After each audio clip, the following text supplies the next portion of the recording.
何去何从？想来有己不由人。道有执迷，莫怪贫道强行度化了。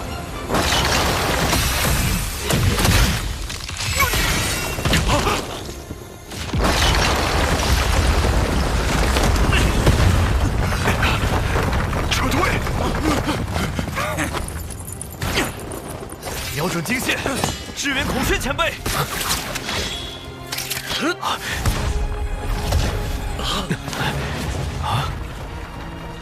剑阴师叔毕竟是圣人，再这样下去，孔雀前辈只怕……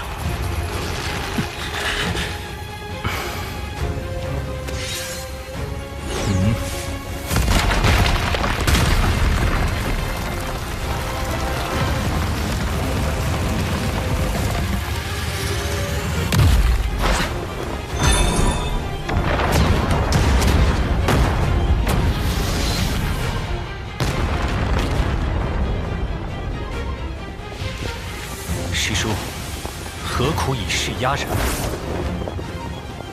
你怎会来？我怎能不来？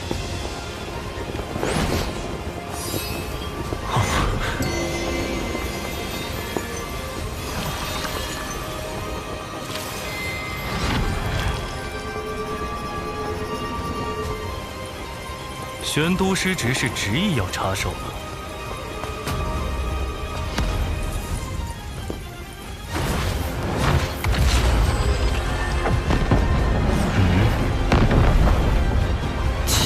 剑法，离火不兴。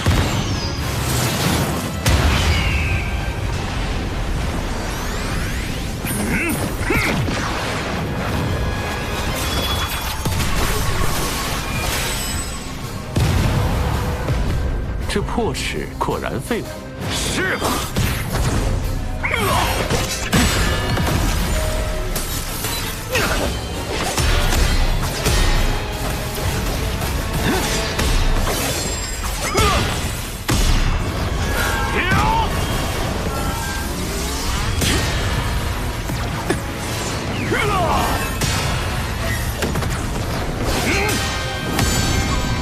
曲中环宇，两外乾坤。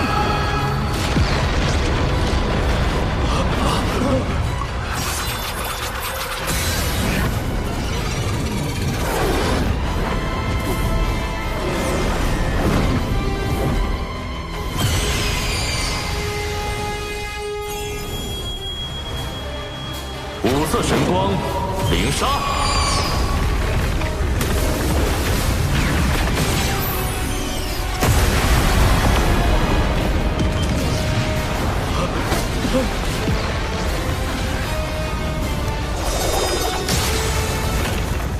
巫妖大战时期，人族被巫妖两族杀至百不存一。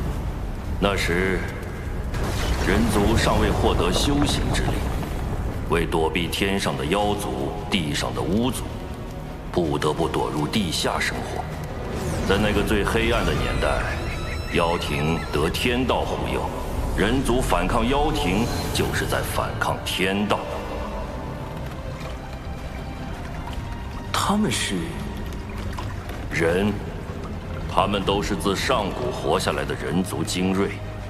当年燧仁兄麾下破开妖族周天大阵，将妖庭打落的最强之军。燧仁兄为了获得与巫妖抗衡的力量，堕入魔道，10万将士追随他一同入魔，10万魔兵鏖战巫族，诛灭妖庭。 水神今日究竟为何而来？闪灯，区区一个灵官将罢了。远古时提着一盏棺材灯，四处骗吃骗喝，如今倒是摆起了阐教副教主的架子。红雀妖休得嚣张，贫道今日必收了你！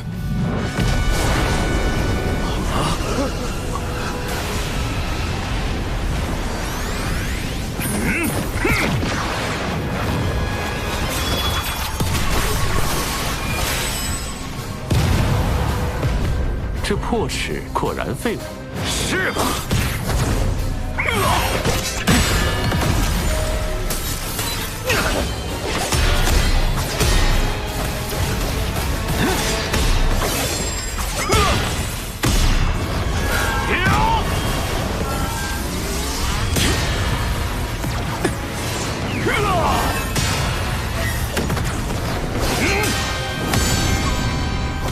中寰宇，两外乾坤。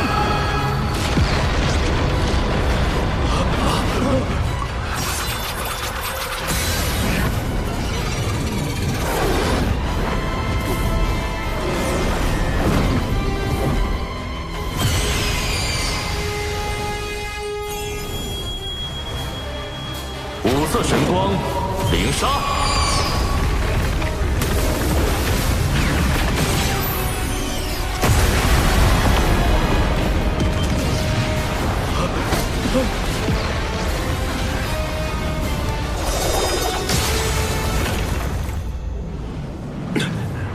一把破纸，还想伤到本座？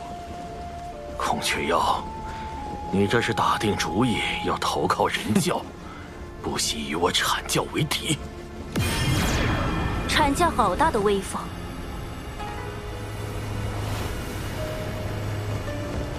云霄仙子，共鸣前辈，连截教也被惊动了。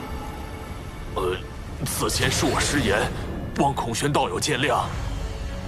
仗着仙人神通，欺凌凡人，若非有孔宣道友和小法师道友护持，乾坤池怕是早已让有情国灰飞烟灭。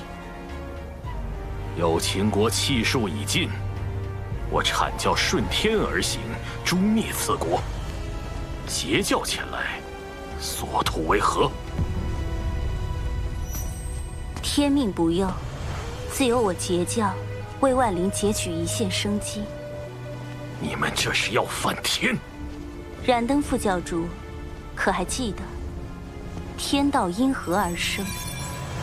远古龙凤麒麟大战时，三族震碎洪荒，盘古残存在世间的意志，为守护洪荒天地，化作天道，约束众生。可见，守护之道才是真正的天道。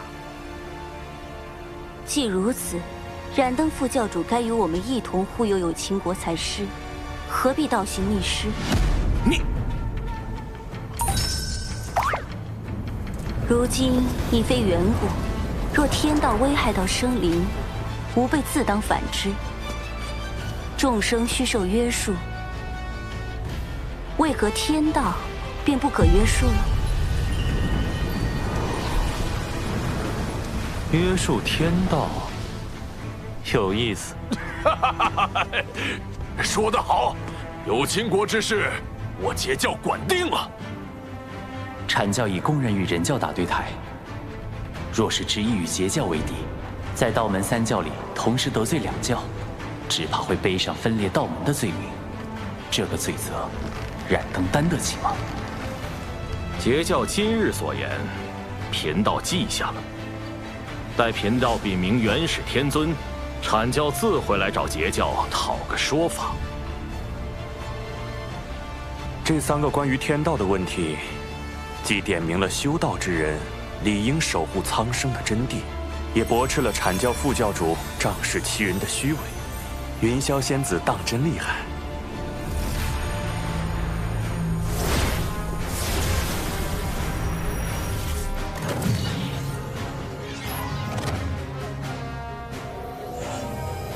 未来封神大劫开启，阐截两教闹翻，燃灯还会用这把乾坤尺偷袭赵公明，绝不能让乾坤尺回到燃灯手里，可又不能因此加剧人教与阐教的矛盾。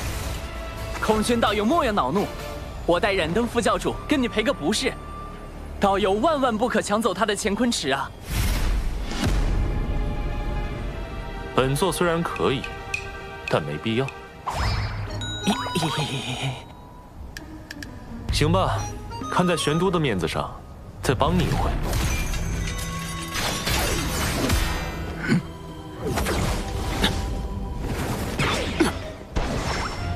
燃灯副教主莫怕，道门一家亲，我来护你。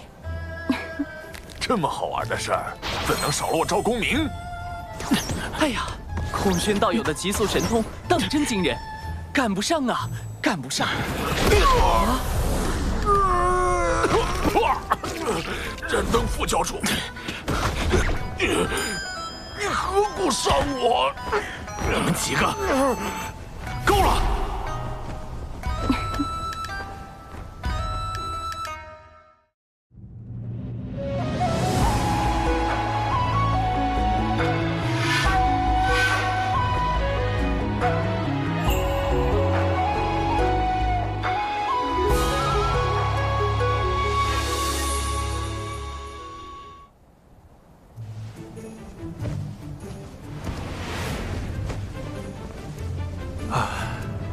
原来我们和真正高手的差距，根本不在修为。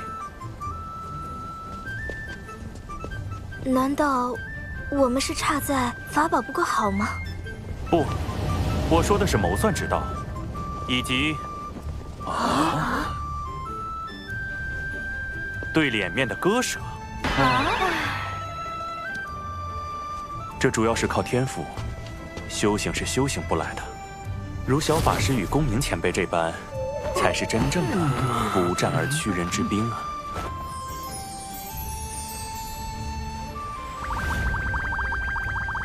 怎么，小法师是觉得本座拿不得乾坤池吗？空轩道友不能如此想。今日是燃灯副教主对你出手在先，你也是不甘受辱，愤而还击。副教主乃洪荒民宿，他定不会介意用乾坤池向你赔罪的。谁说？若他计较，就是故意损阐教威名，毁道门清誉。还是小法师明理，这乾坤池送你了。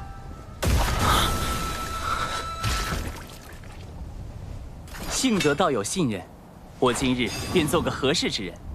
燃灯副教主与孔宣道友之间的恩怨就此了断，如何？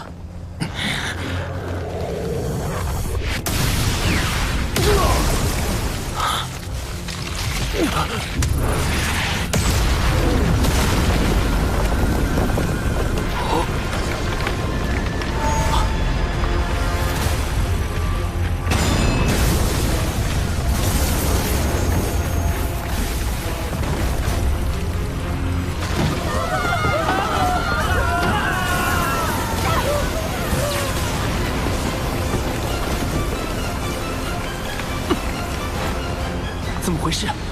天道的力量在剧烈收束。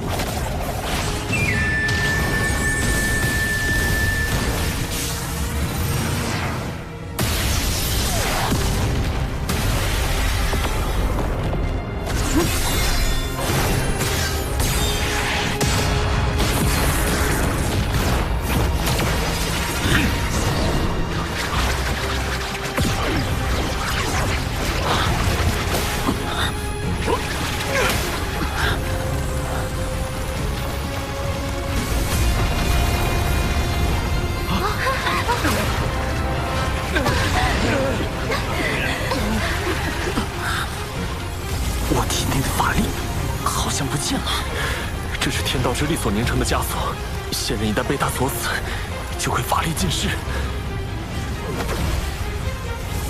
天威发生了异动，那是天谴。师尊，天道似乎在警告我们。近来天机紊乱，1、2千年内大劫必至，你与公明需做好准备。阐教圣人，原是天尊亲自出手了。劫运有变，归山。连圣人都避之不及，天道到底想做什么？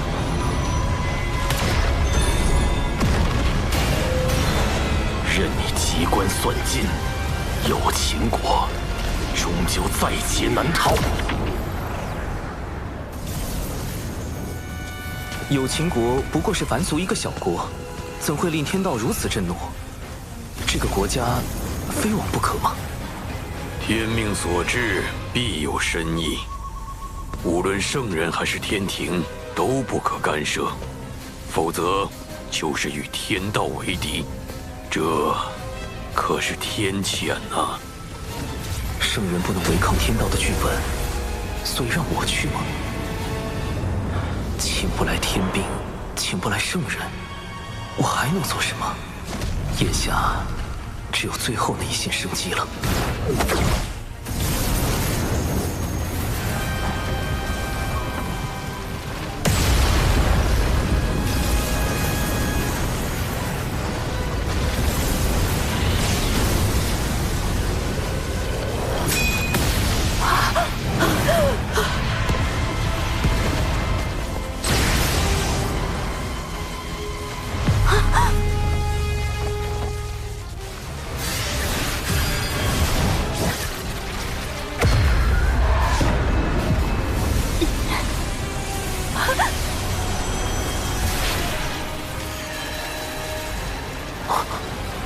雷消失了。简狄，你怎么样？有没有受伤？你还怀有身孕啊！简狄生气，他腹中的胎儿就是未来的商国始祖。气，这就是天雷避开简狄的原因。而一个要建立商部落的人，势必不能承袭有情国的国主之位，这也是天道要往有情国的原因。为了开启封神大劫，就要生商；为了生商，就可以毁灭一个无辜的国家，杀死无辜的人。这样的天道，还能够阻止他吗？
人族魔兵踏破苍穹，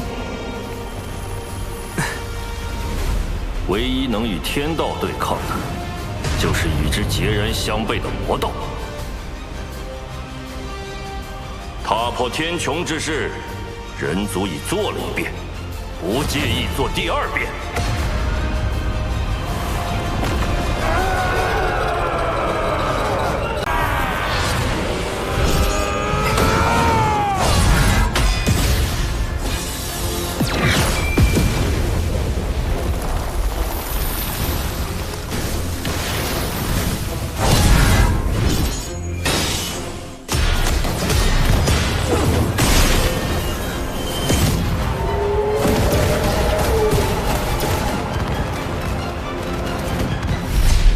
大战过后，10万魔兵只剩下3623人，他们的魂魄受魔气侵蚀，已经失去了一切情绪和感知，只知遵循燧人兄的战斗指令，护卫人族。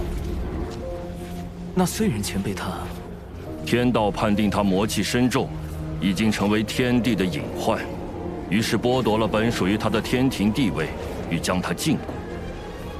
燧人兄不得不退守火云洞，一面修复战体，一面镇守人族气运，制衡天道。大禹前辈，要如何才能约束天道的力量？燧人兄就是对天道的反约束。吾等在洞中修行燧人兄的星火大道，就是为与天斗。若天再对人族举起屠刀，吾等就在大地上一跃而起。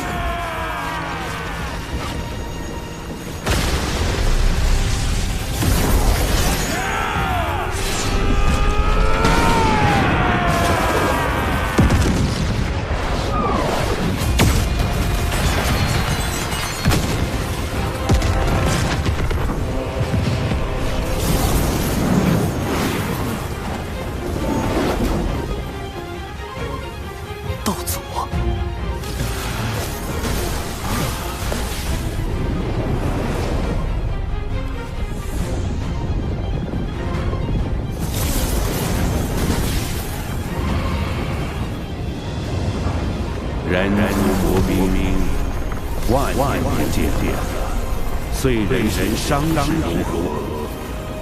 不劳挂心，燧人兄托我前来向您问候。人皇虽离开俗世，却容不得人族被随意欺凌。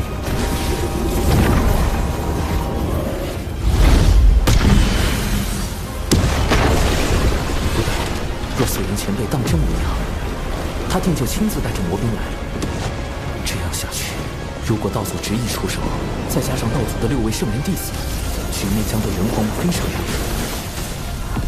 天庭水神拜见道祖，小神奉玉帝王母之命，辅佐龙吉殿下，暂代天庭诸事。今日见有情国国主逆天续命，国运将尽，特来为有情国之人寻一场机缘。机缘何在？小神见此女颇有慧根，想与她腹中胎儿一道天命，让她与她的后人带领有情国移民，再立新国，定会比现在的有情国更为昌盛。天道不是想生商吗？若将有情国改建为商国，岂不是能变相保下有情国的人，保住人族的利益？人皇们也就不会再与天道起冲突。你可愿结下3道仙契？契一，新国任何国主若违反天命，便魂飞魄散。契二，新国须遵天庭，遵祖遵礼。契三，国不可养修士，天庭自会与尔庇护，如何？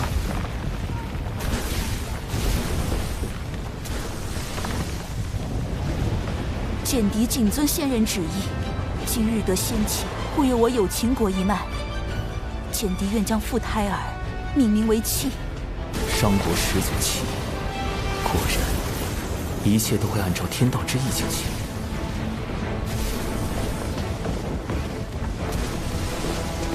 小神如此处置，不知是否合适？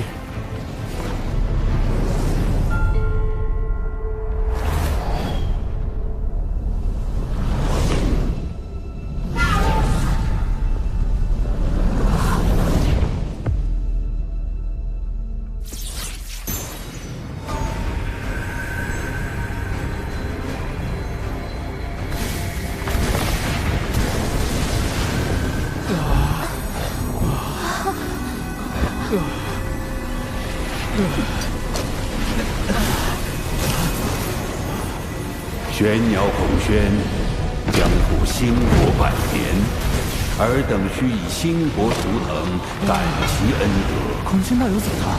道祖对他进行了修正。什么是修正？天道绝不允许任何事物违逆天命，一旦发现，就会让道祖进行修正，或动摇其意念，或将其一举抹杀。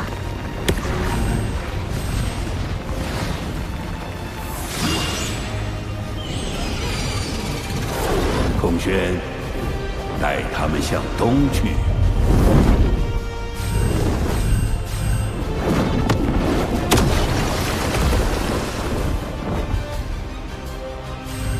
孔宣领旨。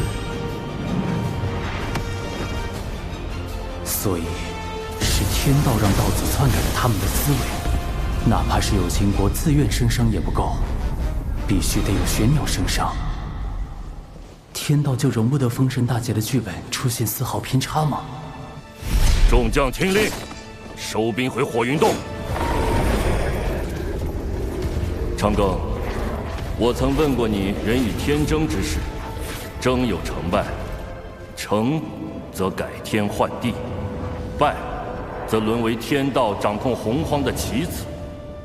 如今你应当明白了，人族所面对的是怎样强大的对手，无志不改，此战无休。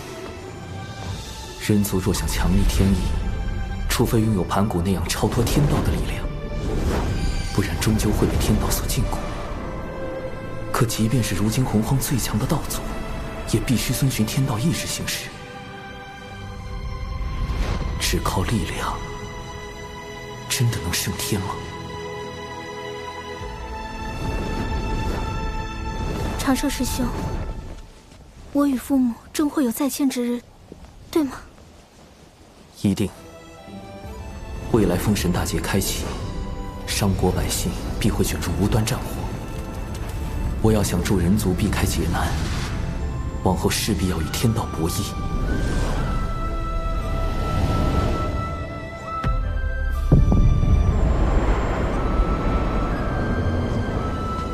我为棋子，亦可为执棋者。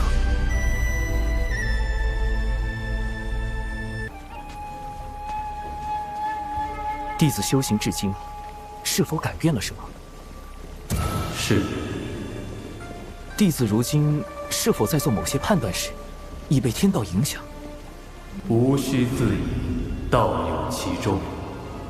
也就是说，天道对生灵的影响程度是有限的。谢圣人点拨，弟子心安了。天庭重中之重，请记。什么叫重中之重？难道哪怕牺牲道门的实力，去快速填充天庭、完善天道，也在所不惜？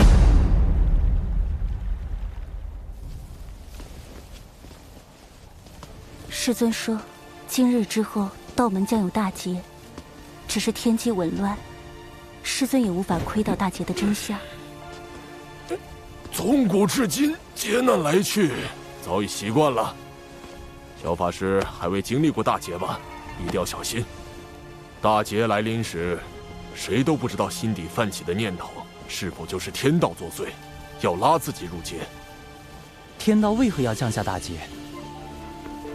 天地间的灵气是有限的，随着越来越多生灵开始修行，将灵气化作自身法力，天地灵气濒临枯竭，于是天道降下大劫，强制让生灵将灵气归还给天地。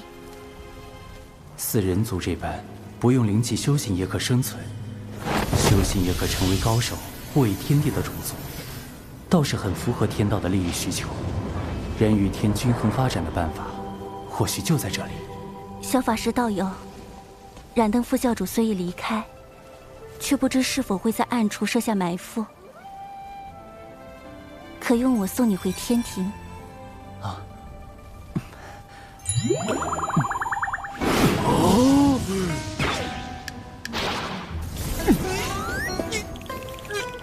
你们，这小子当着我的面挖水神老弟墙角，胆子也太大了，这可不地道啊！水神老弟，你可长点心吧！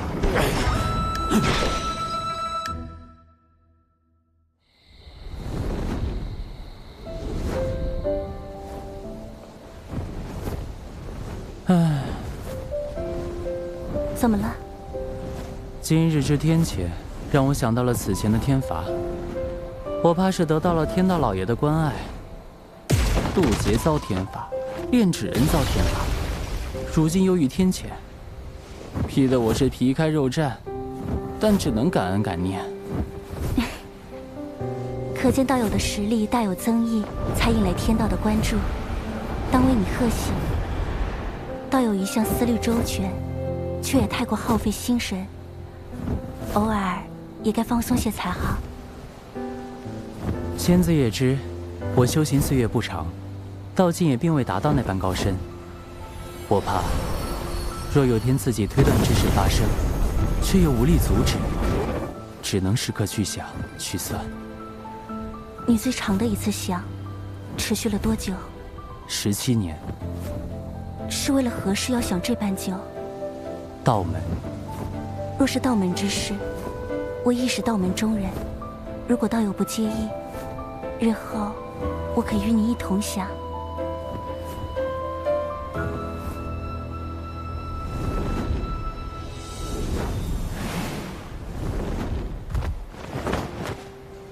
多谢仙子送我这一程。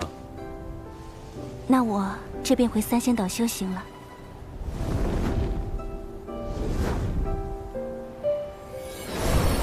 我们每500年见一面，可吗？仙子，那个，我们此次会面是事出有因，可否不算在500年的计数内？自然。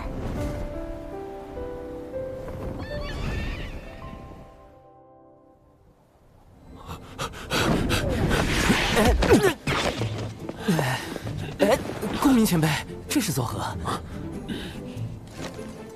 水神老弟，你不知道，人家有个小法师又和你抢我大妹，再不抓紧时间找你们天庭的月老帮忙，你可就没戏了。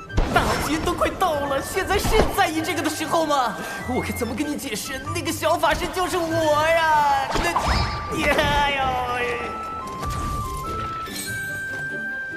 月老掌管姻缘，每日都与姻缘打交道。这洪荒天地之中，想必没有人比你更懂姻缘之事了。略懂，略懂。他懂啥？他就是被玉帝放在这里看管相思树的，一个几万岁的纯阳天仙，他能懂啥？月老，事情是这样的。你听我说，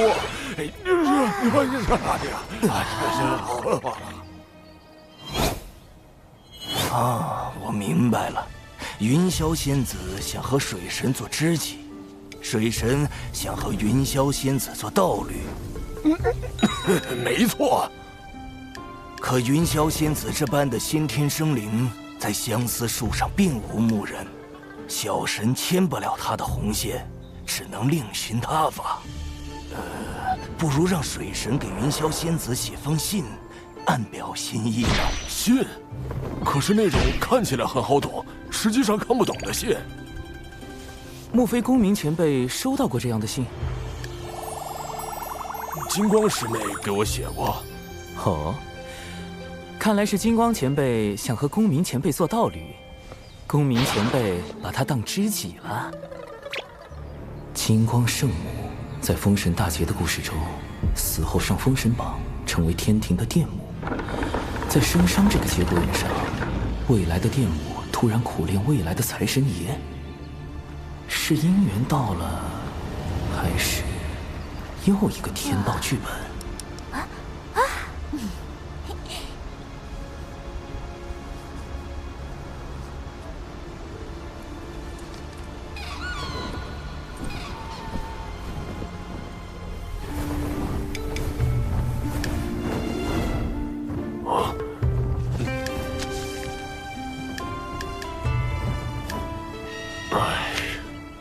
这已是金光师妹最近送来的第3封信了。莫非道友对金光道友无意？我素来将金光师妹当作同门看待，别无他意。可是我每每想开口拒绝，她都用那种热切的眼神注视着我。狠绝的话，我根本说不出口。公明前辈，你何不也写信给他？好主意，以后你别老叫我什么公明前辈，叫我公明老哥就成了啊！好，公明老哥。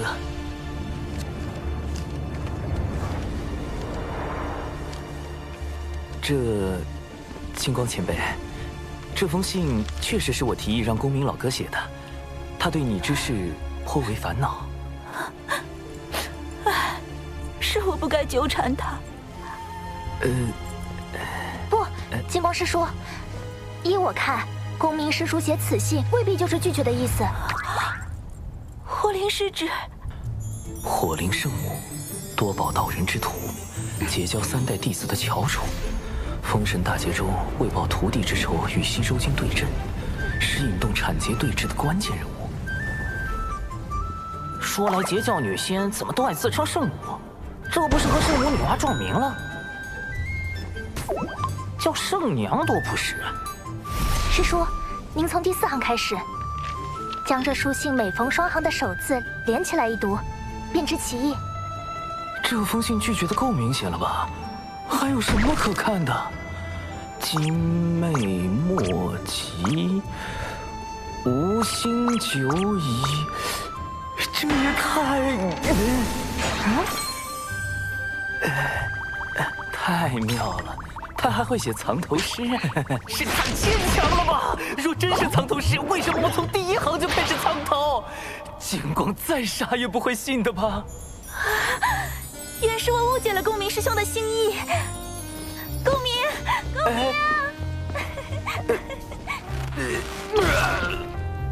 刚才多谢水神，金光师叔苦情久矣，我实不忍看他黯然神伤。听闻您才智过人，这才将他哄来您这儿，还请您出手相助，一因果，我愿承担。金光前辈竟有你这般挚友，也罢，我可以帮你。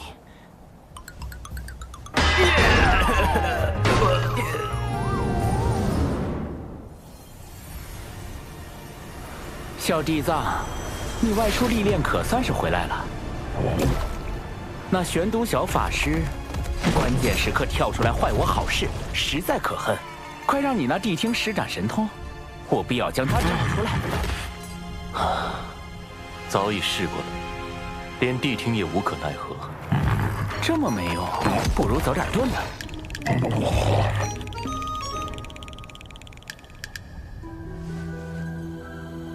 今日道门内似有情感纠葛，或有可成之机。小弟子，你有把握吗？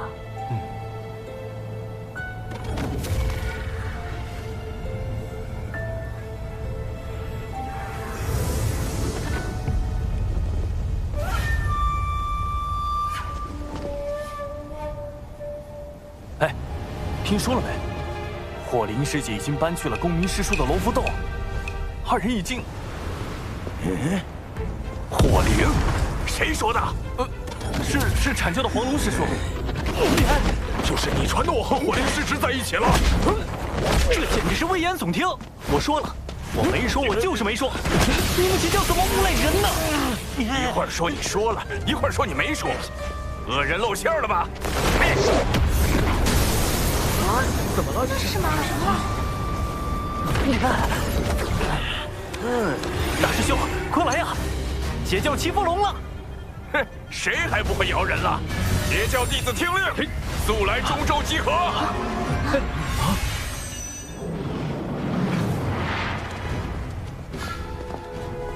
黄龙师弟四处造谣，败坏我徒儿火灵的名声，你阐教这究竟是何意？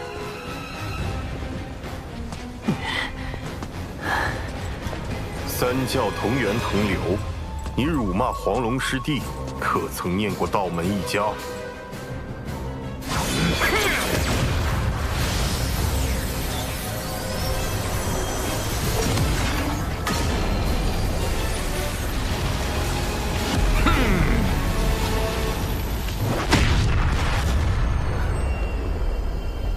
我遭了算计。为何？阐结两教这般情形，不是我们想见到的吗？我要的是徐徐图之，待两教间隙积累的足够多，最后终会崩塌。但今日两教的情状，已远远超出我的设想。幕后设局之人，不但看穿了我的计谋，更用以反制于我。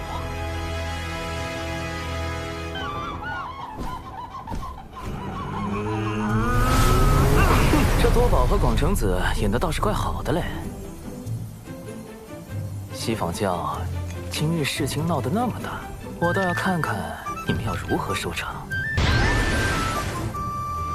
哎呦，玄都大法师终于登场了。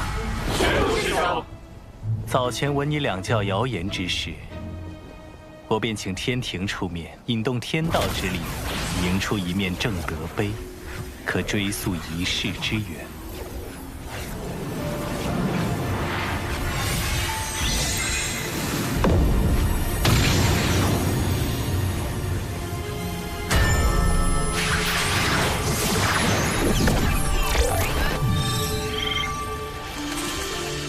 二师尊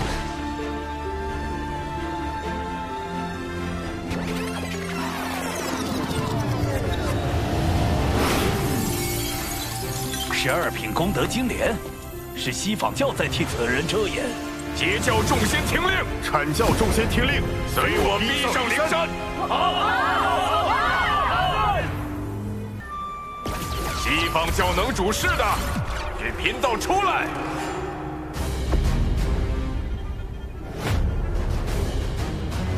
来得好快，难不成今日便是我的死劫？主人，估计你这次没救了，记得给我找个好下家。二师尊，不知我在您心中，是否如一枚可以随时被舍弃的棋子？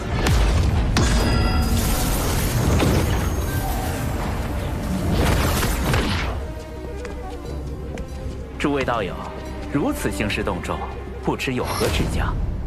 西坊教造谣生事，毁我徒清誉。玄都师兄已用正德碑推演，凶手正在你们灵山之中。道友莫急，西坊教定给你们个交代。你们之中谁做了此事？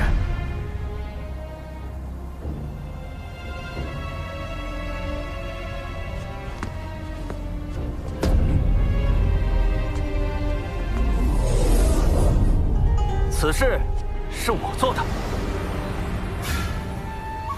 弟子谢过二师尊。主人，你们教实在太不把生灵当生灵看，竟用摄魂之法操控自家弟子。慎言。听闻你四处碰瓷我教弟子，我一时气不过，就小当了这挑拨道门的计策。果然找了个弟子背锅。若我所料不错，你们上灵山后，西坊教定会随便找个弟子背锅。不如……是吗？你照着这法招所写念一遍，立下天道誓言，我便信你。天道誓言容不得半分谎言，倘若这弟子当真念了，便立时会露出破绽。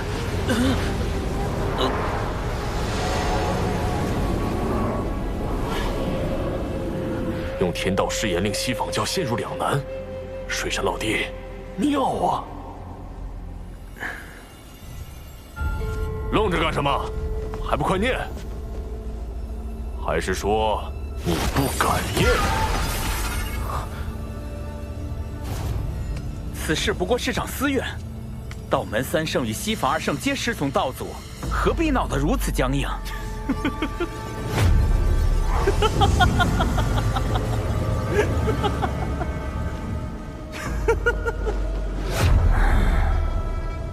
西坊教真是厉害，我们讲道理，你们就说面皮；我们说面皮，你们又开始讲感情。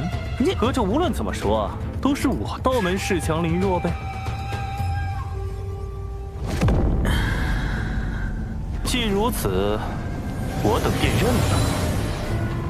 今日过来就是捏你们这些软柿子，不服就打，服就憋着。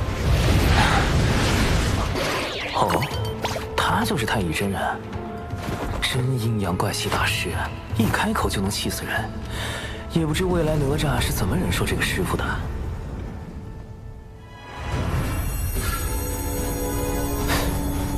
那是。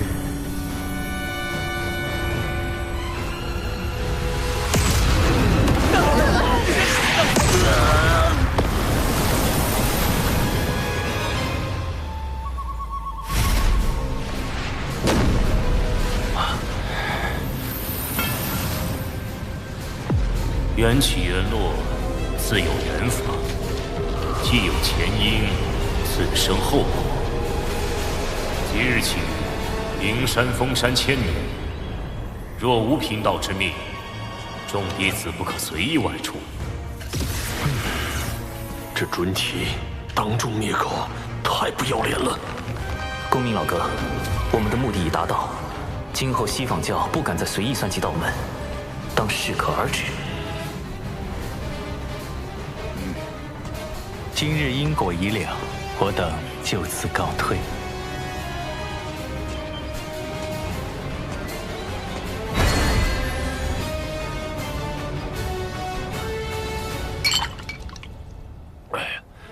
今日之事当真痛快！此行不但顺利瓦解了西坊教的阴谋，还拉近了阐截两教之间的关系。但愿未来大劫中，两教别再斗个你死我活了。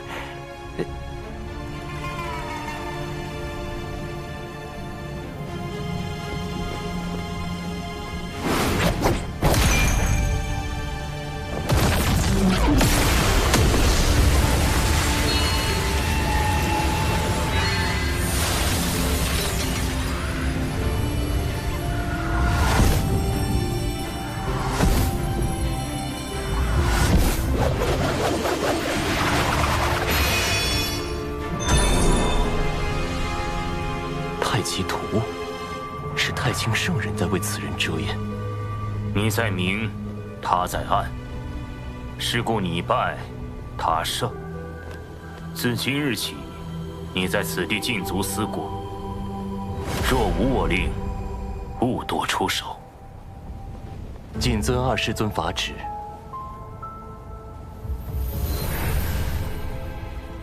主人，你知道幕后主使是谁了？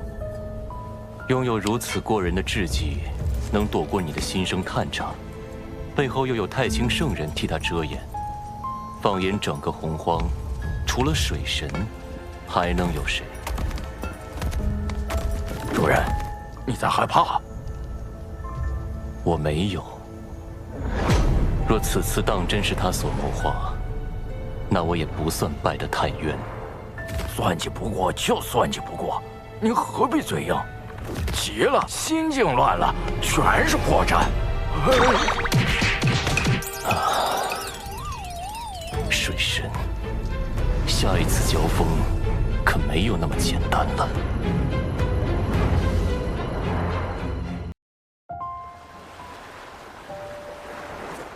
我闭关数月，近日才听闻火灵失职与我大哥那谣言之事。幸好你暗中筹谋，揪出凶手，否则以大哥的性子，只恐此事不能善了。只是略施小计，仙子过誉了。产劫关系虽略有缓和，但产劫相争的未来究竟能否被改变？两教相争是必然之举，还是这结果只是天道想促成的？纷争平息，你怎么还如此心事重重？我在想，天道之下，生灵是否有选择的余地？是不是生在这天地间，就逃不开天道的掌控？倘若有一日，我如逆势而为，又当如何？大道无时，天眼四九，遁去其一。此一不为天道所掌控，便是变数。可谁能保证，在每件事中，自己都能成为突破天道界限的那个变数呢？你可还记得我结交的教义？为万灵截取一线生机。你性子中总喜欢稳妥，以至于对旁人都难以完全信任。但有时，这一线生机，并不会印在自己身上。师尊常教导我们，互帮互助，有难同度。能用重力，则无敌于天下；能用重智，则无畏于圣人。我懂了。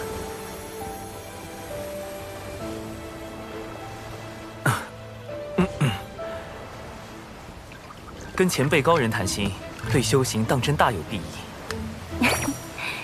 现在又知我是前辈了。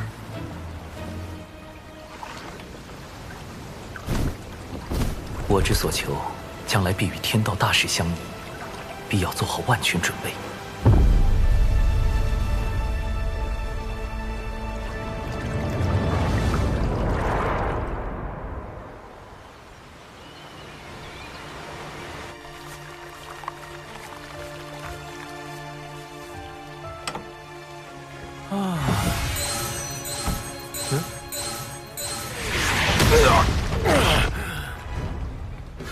好你个黑豹，翻抢大爷的宝贝！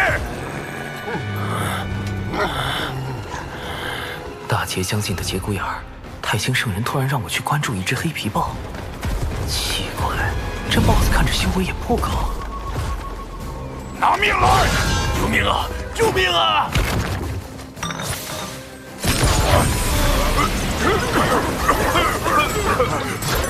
离火为引，赤焰化蛇。去！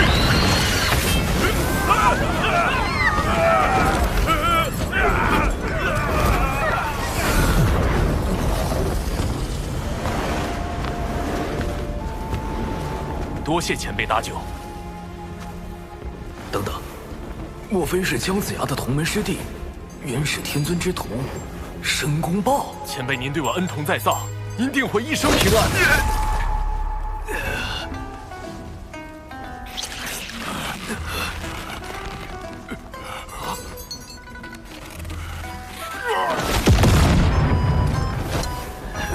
这只大妖不过天仙境，竟然没死，而我竟没察觉到他的偷袭，就像神识被蒙蔽了一般。什么情况？前辈，您没事吧？前辈为什么？这申公豹在大劫中可谓是殚精竭虑，煞费苦心，反复横跳。太清圣人让我结识这位劫运之子，看来对大劫也有自己的打算。前辈，您别误会，我绝对没有存坏心，我就是非常真诚的祝您一生顺遂，一帆风顺，一往无前。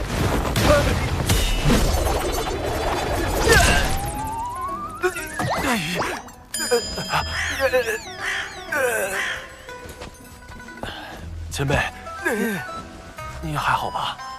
申公豹这嘴是开了光了吧？不过，倒是可以利用利用。一点小伤，不碍事。我只是觉得你这只妖颇为有趣。妖庭大兴在即，正需要你这样的良才。您是妖庭的人？我留些丹药给你，你且在此地好生养伤，往后自会有你发光发热之处。前辈可否留一名号？贫道本自清修客，少问世事驾闲鹤，你就称我陆压便是。妖庭，陆压，莫非您是？啊！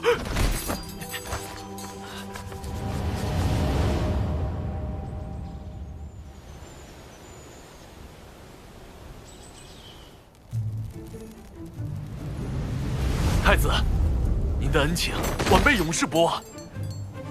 晚辈为太子立了一个长生牌位，从今以后每日上香。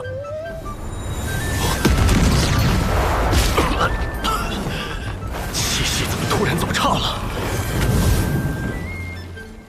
愿您能万事顺遂，妖庭还要靠您振兴呢。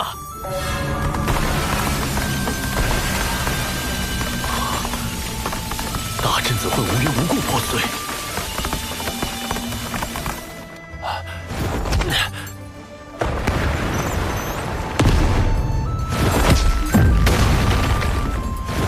我既没亏气运，也没欠功德，这绝非巧合。究竟是谁要害我？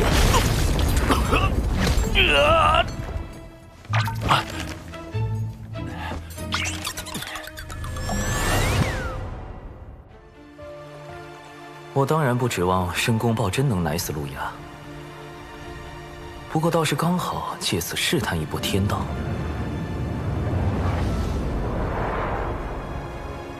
自玄鸟升商以来，我一直很好奇，天道的剧本，我究竟可以改动多少？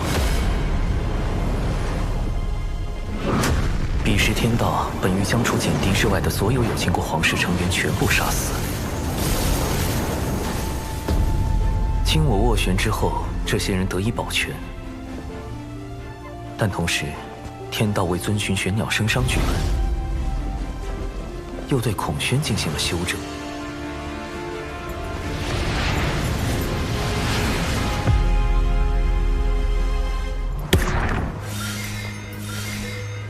天道剧本之下，究竟哪些事情是可以改动的，哪些事情又是不能改动的？为何有情国皇室可以保全，孔宣却要被修正？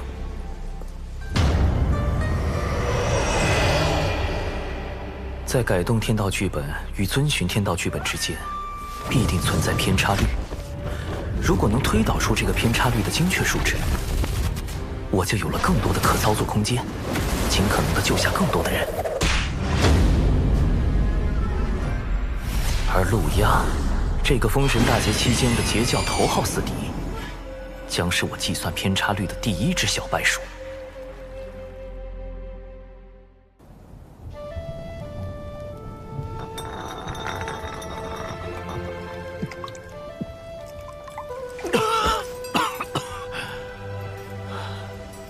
母亲，还请告诉孩儿，孩儿到底又做错了什么？偏要如此亡我？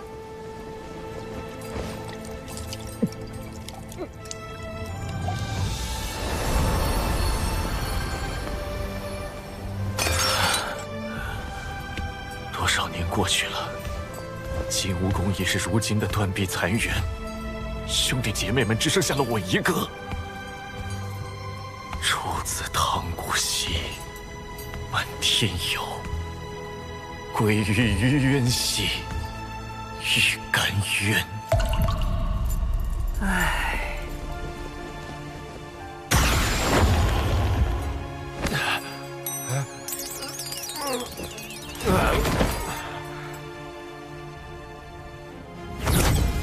圣母娘娘传水神前往圣母宫一叙。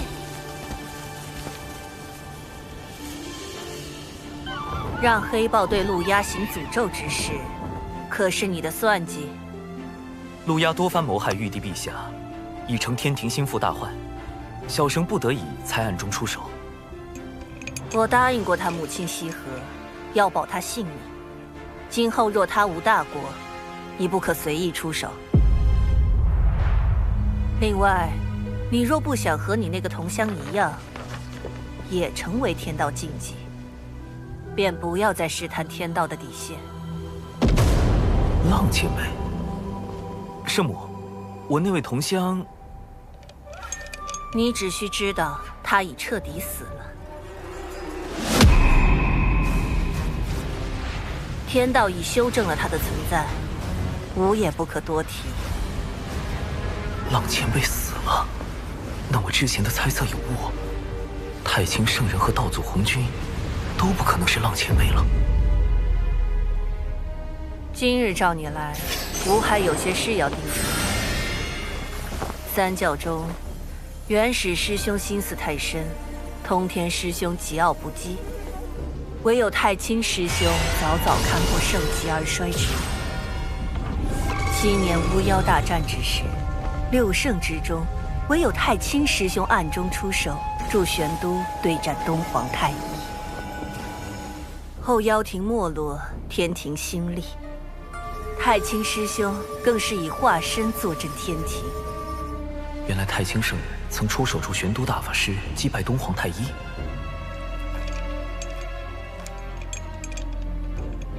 等等，大德后土是不是也说过？这是人教对我的许诺，如今七情脱离封印，一切正到了应验之时。人教的许诺，莫非也与太清圣人有关？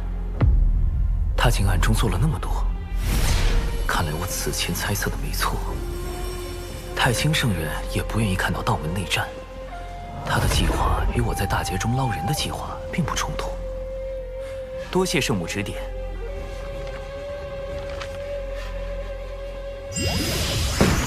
来都来了，画几幅漫画再走吧。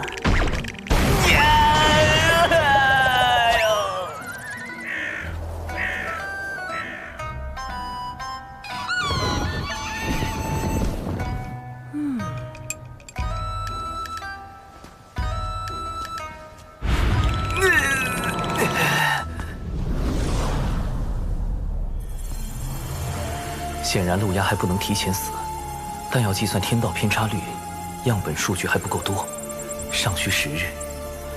眼下，先从试探公明老哥入手。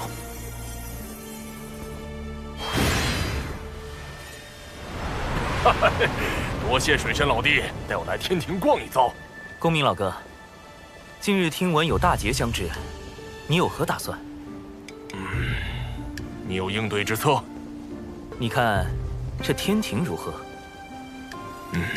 灵气充沛，大道有宗，可谓是修行圣地。可惜一言一行都有天道监管，颇不爽利。天道至公无私，监管又有何妨？我不慕天庭之功德，不愿被天庭所辖管，更不愿有什么君臣之道。修道为何？先长生后逍遥，寻的是无拘无束，为的是念头无阻，不然何以求得超脱？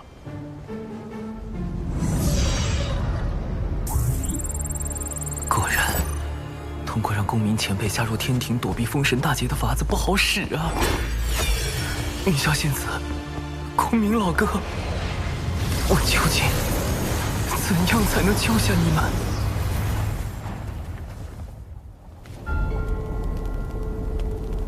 太子旧伤未愈，似又添了新伤。此乃12品功德金莲所结，能助太子早日痊愈。想与我联手对抗天庭和道门，仅凭一颗莲子可不够。联手？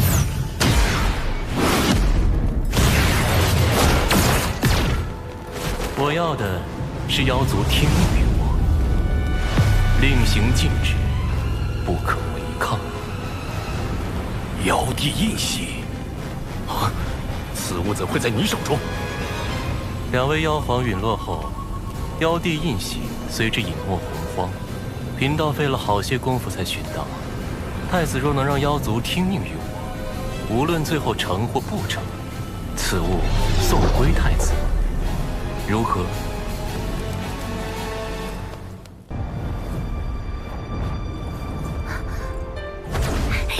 师兄，我活着回来啦！还未验明正身，就这般毫无提防靠近吗？若站在这儿的师兄都不是师兄，我再小心谨慎，怕也活不了。下山一趟，果然成长不少，心境也非往日。有些事要正式跟你谈一下。啊？正式？啊？玄都小法师，天庭水神，师兄你竟有这么多身份，切记保密。另外，我在外行走，遇见了一位很特别的人。你可听说过云霄仙子？截教云霄，先天生灵，天地大能。师兄，你和云霄仙子，你为什么？明明是我先。此事解释起来十分复杂，你可以理解为，云霄仙子与我因某些事有了交集，后来又经历了一些事，我们之间的关系比以往更近了一步。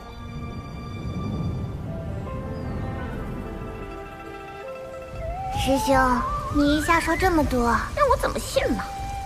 我目前对云霄仙子只是略有好感，毕竟像她这般温柔动人、遇事果决、出手很准的人，谁会不喜欢呢？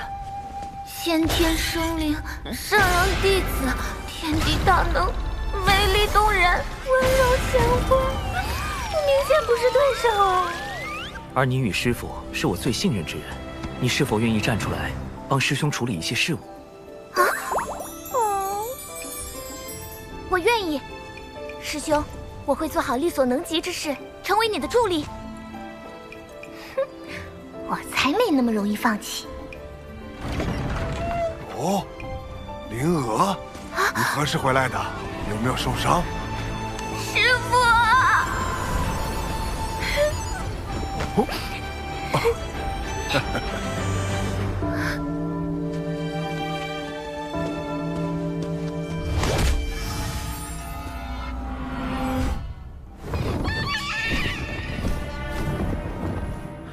青丘狐族又来找茬儿。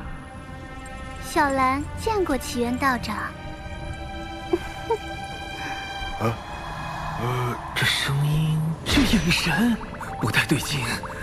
季掌门，我族功德狐女小兰与你渡仙门这位奇缘道长，哼，结成道侣。如何？你摆平什么了？若非你那什么寂寞的歪理，不要怎会？对师父芳心暗许。弟子对症下药，是他想多了。且狐妖此举定然有诈，我已将其引到僻静之地，我可趁机一探。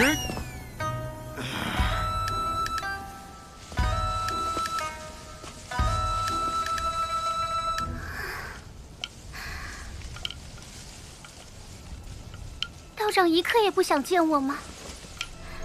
自上次一别，奴家每次闭眼，脑中便是你。年复一年，奴家对你早已情根深重。他好像真被师兄忽悠疯了。你真逆徒，老道我！既然如此，师父不如以真心换真心。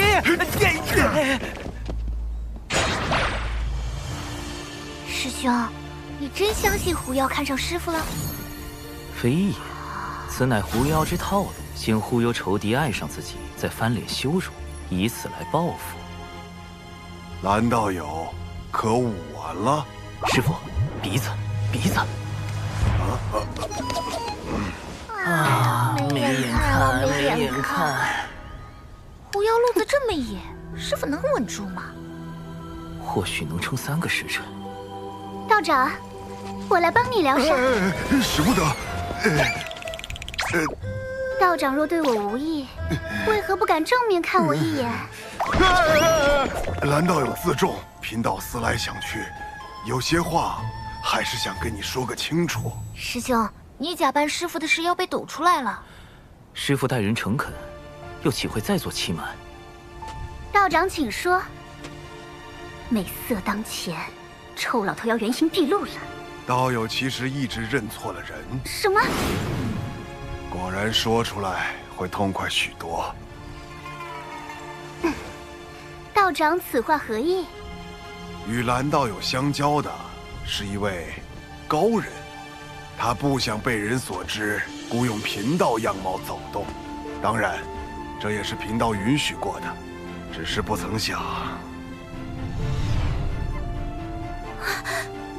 道长何苦骗我？外貌可相似，但道心、性情却难做到完全一样。虚假终归是虚假，蓝道友着了相。这么说，我一直恨错了人。恨？狐妖心态崩了，师傅却毫不知情，怕是要吃亏。不然你以为呢？还以为蓝道友生了心魔，原来是在骗我。你不是应该一副受到欺骗、愤怒、怨恨、尴尬的表情吗？怎会如此？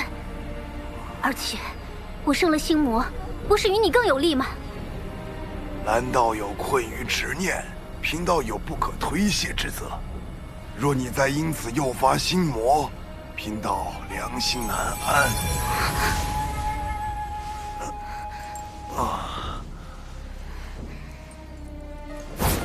替你样貌之人是谁？事关高人安危，贫道宁死也不会说。蓝道友心中不忿，不若在贫道身上出几口恶气。你，冤有头债有主，既然不是你，我打你做甚？君臣克腹黑，果然是万年不变的定律。出来吧。师父当真令徒儿钦佩，美色当前，竟能如此坦荡。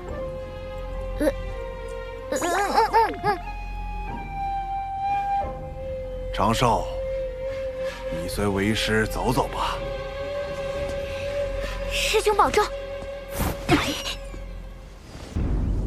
若最初便与蓝道友说明白，或许就能省去多年怨怼。长寿，如今你手中权柄越来越重，能在无意间决定旁人的生死命途，但是否也因此少了一份对旁人的敬重？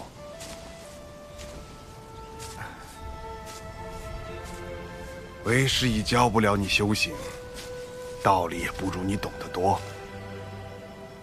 为师知你心底有一份正直所在，只是习惯了稳妥。但因果轮回，一饮一啄，若忽略这般因果，怕是会为你前路埋下隐患。师父，弟子……这算是蓝道友之事对你的惩戒。以后你也是天庭1号大人物，为师也不能随意教训你喽。敬重之心，因果轮回。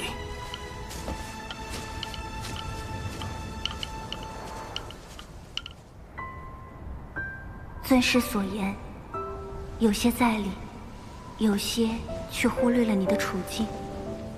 你发自微弱，又过早参与大教之争，若不遮掩形貌活动，早就生死道消。处置狐妖时，于你而言，本就是两难。仙子可是在为我鸣不平？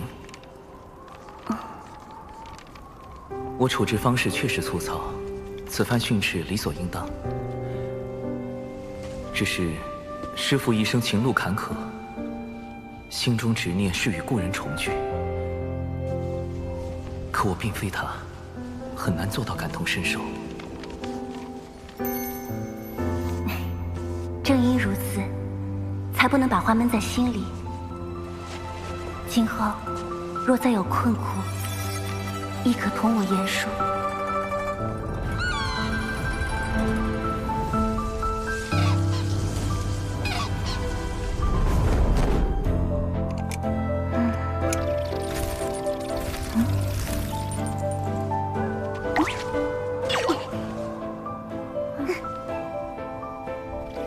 大姐如今可有动心？何谓动心？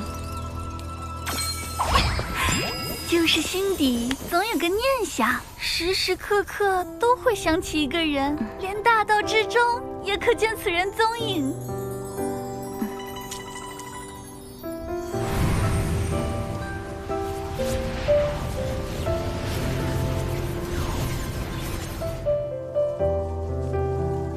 眼下，这般念想是不是劫运作祟，我难以决断，还需闭关思索。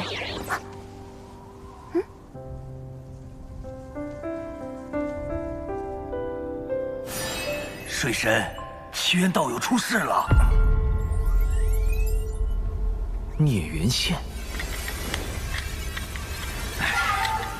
水神大人，您定要相信小神。奇缘道友乃是您的至交好友，小神怎敢给他随意安排姻缘？更何况还是这种命运纠缠、不死不休的孽缘线。是天道，这和大姐有没有关系？狐妖是占据妲己肉身的九尾狐吗？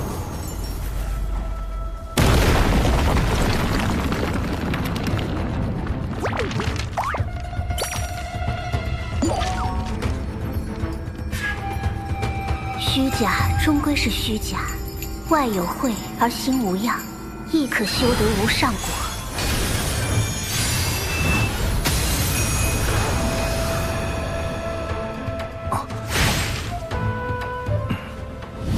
你若不想和你那个同乡一样，也成为天道禁忌，便不要再试探天道的底线。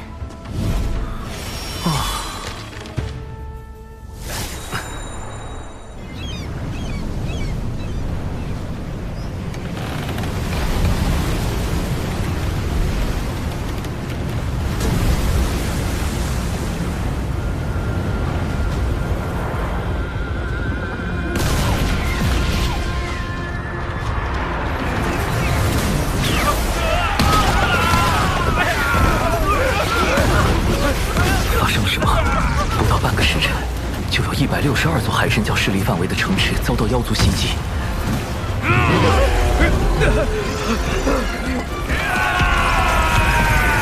长寿，长寿，逍遥仙宗发来求救信，说遭到数万妖兵围攻，其中有不少大罗之境的高手。即便贫道带人赶去，恐怕也是力有未逮。你看这可如何是好？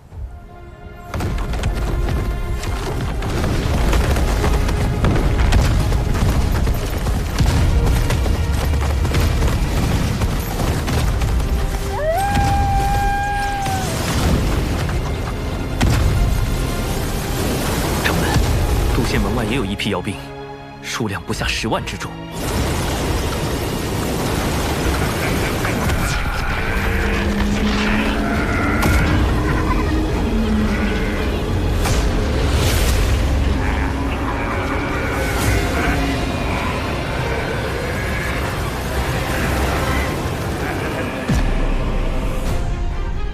太子若能让妖族听命于我，无论最后成或不成，此物送归太子，如何？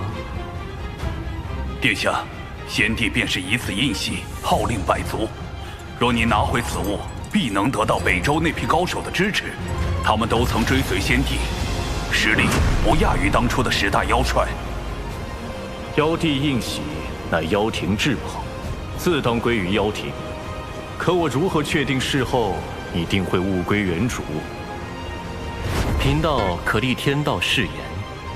怎么，你们西坊教也开始学道门，用天道誓言自证了？方法而已，能达成目的即可。主人，你拿妖帝印玺去赌，小心血本无归。这一次我有17层算计，看水神如何应我。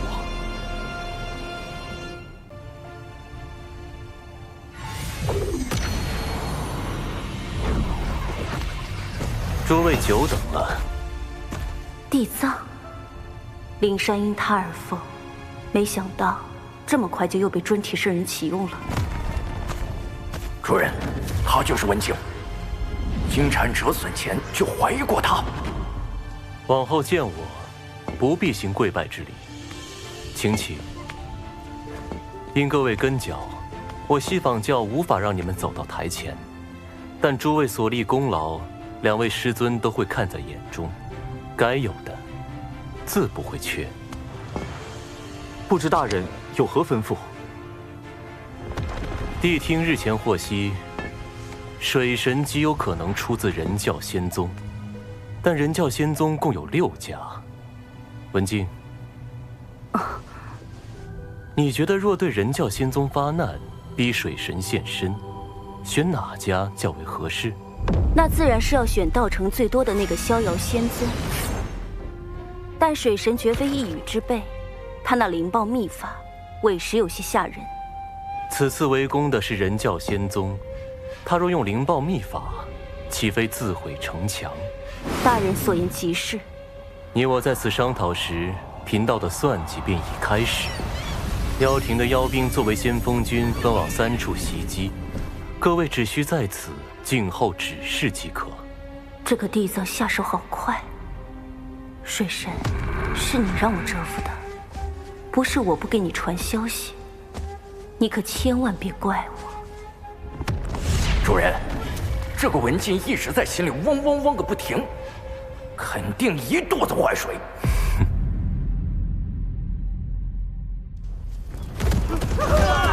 快逃！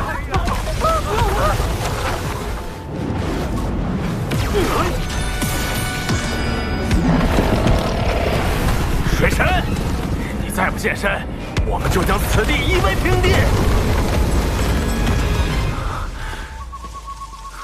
要逼我本体现身进攻熊寨，倒也说得过去，怎么偏偏他选中了渡仙门？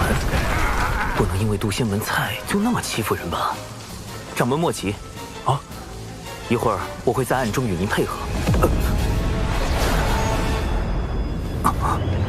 嘿嘿，小家伙，俺又来凑你了！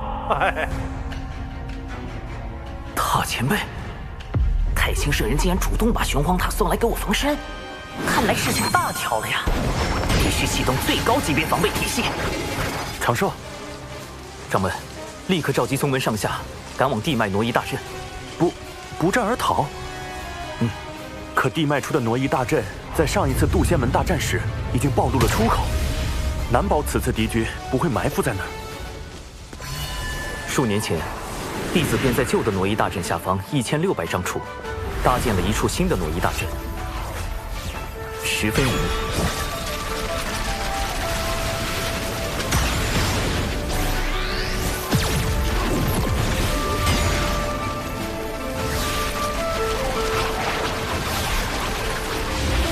掌门速速带人前去，逍遥仙宗和这里的事情交给我。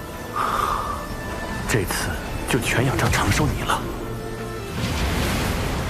天子纸人军团开启熊寨紧急联络通道，神字纸人军团求援多宝道人。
截教火灵，奉师尊多宝道人之命，驰援人教，逍遥仙宗。这水神反应好快呀，又是化身又是求援的。不是还有渡仙门吗？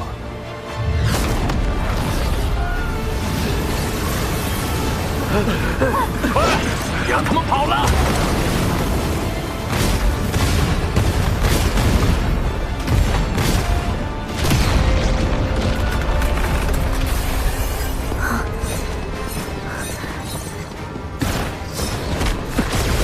掌门，为何独缺小琼峰一脉？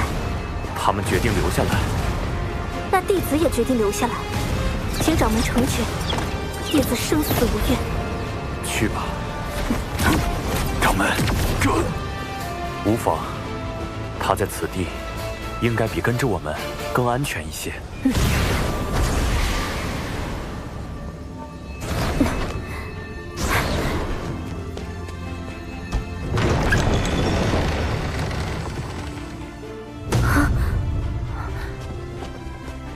奇缘世书，究究是有情师妹，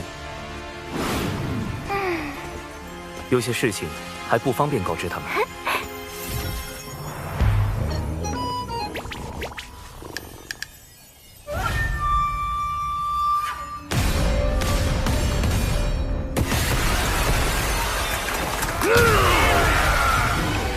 师兄，大阵……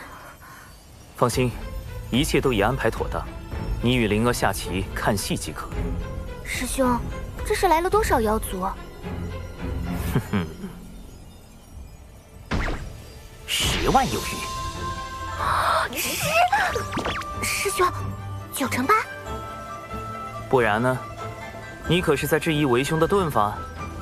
这可不敢，师兄遁法无双，跑路无敌。来晚了，他们跑光了。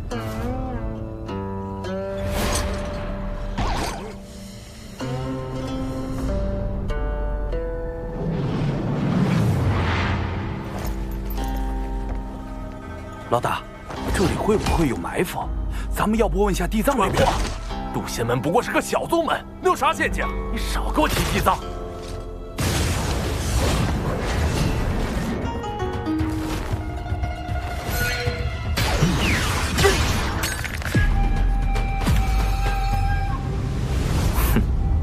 砰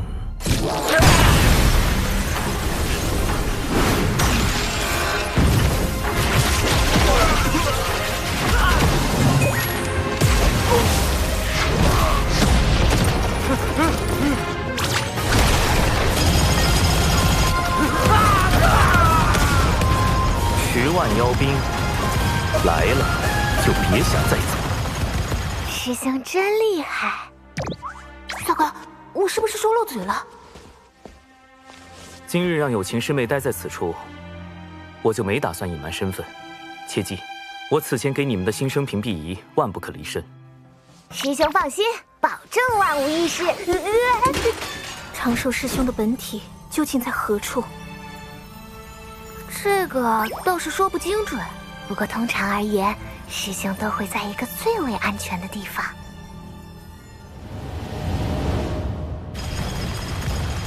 各位莫怕，贫道只不过是天庭文官，并非武将。平日里只是擅长一些撒豆成兵之术，各类符阵以及各种毒丹而已。冲啊！自编符阵，镜子迷宫。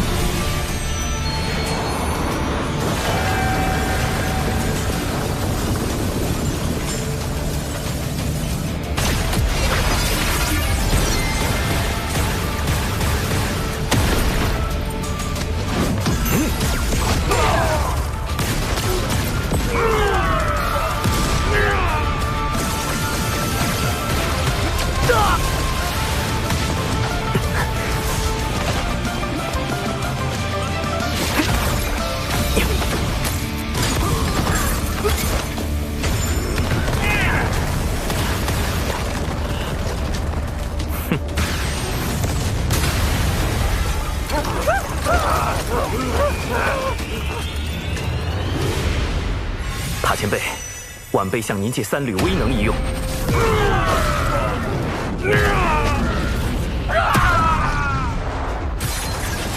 这样一来就能混淆视听，不会暴露我的根脚。这小子，你心眼子也太多了。说好的天庭文官不善武力呢？你这卑鄙无耻之徒！尔等不过是上古败犬，今日竟还敢在此嘤嘤狂吠！我从未见过有如此厚颜无耻之妖。你，水神，你一意孤行，若人妖两族再多大战，此间因果你当一力背负。妖族并非人族之敌，大德大慈的圣母女娲便曾是妖族客卿。只有那些将生灵视为草芥的邪恶生灵，才是全洪荒生灵之敌。怎么感觉水神说的好有道理？不要听他乱说，冲！哎妈，太弱了！这群家伙没吃饭呢，那感觉被他们打，完全就是法宝界的耻辱啊！地藏派妖兵来送死，恐怕另有用意。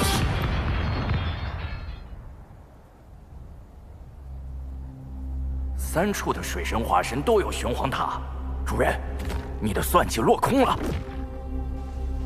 只是第1重罢了。文静，你对眼下局势怎么看？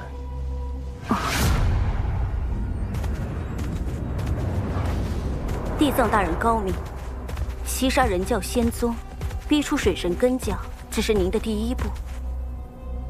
您真正的目的是想令妖庭为道门仇视，四处树敌，最终不得不投向咱们西方教。哦，你是如何看出的？我教与妖庭屡屡败于水神，究其根本，乃是我教与妖庭的合作嫌隙颇多，才被水神钻了空子。倘若我教能彻底掌控妖庭，水神自不足为惧。主人，这个文静和你之前说过的话一模一样。文静，有时太过聪慧，并非好事。去渡仙门支援妖兵吧。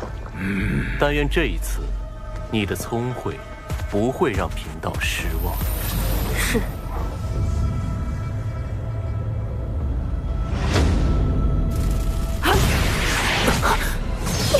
竟欲借机令妖族投向西方教，不愧是地藏。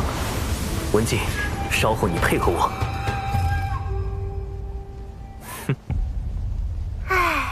师兄这么一笑，肯定有人要被安排了。今日竟有这么多的妖兵，那位道友果不欺我，当真有大量功德送上门来。那位道友，你什么意思？今日之事，不是只有地藏大人知道吗？难道水神和地藏是一伙的？你们一定是误会地藏大人了。哎呀，被你们发现了！为地藏道友考虑，我今日是绝不能放过你们了。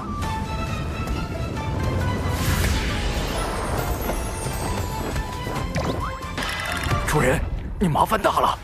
天庭水神长庚以神权宝器为令，命天兵天将包围此地，莫要放走一妖。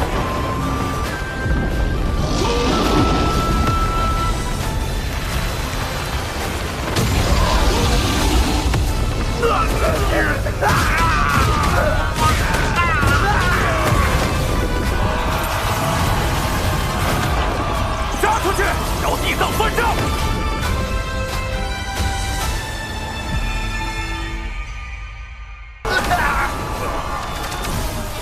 这个地藏不仅与水神早有勾结，如今还想要杀妖灭口，这口恶气我们岂能放下？兄弟们，杀出去，找地藏算账！杀出去！杀出去！杀出去！找地藏算账！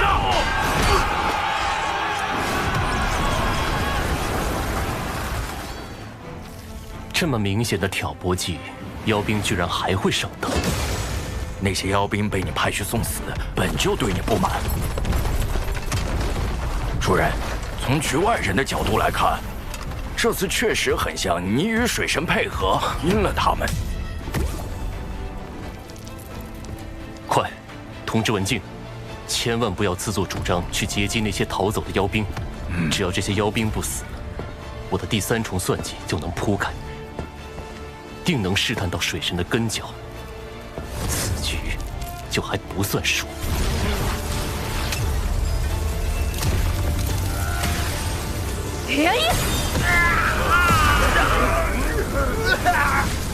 完了，主人，他已经出手了。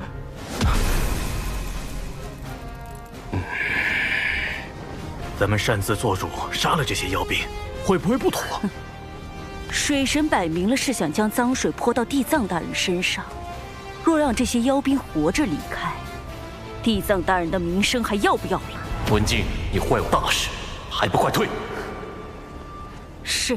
血尸黑纹，受死！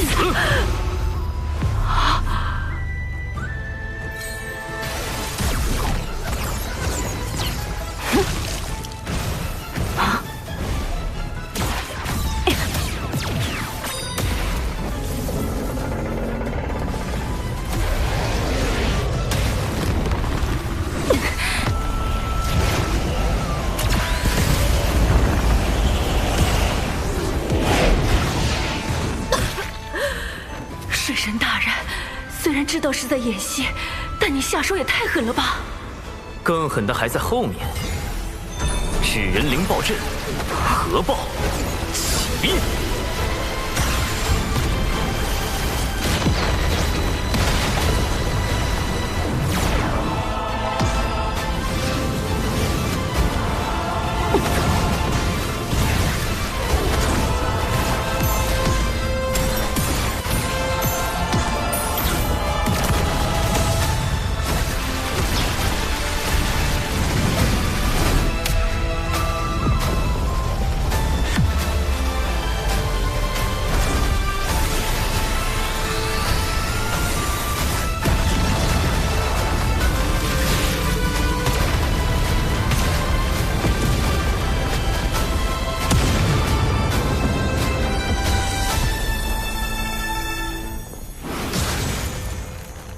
阵，他何时布置在此地的？主人，不好了！刚有妖族大能在北周现踪，已扬言要找你算账。主人，路亚已得知了今天的事情，放话再也不与西仿教合作。哼！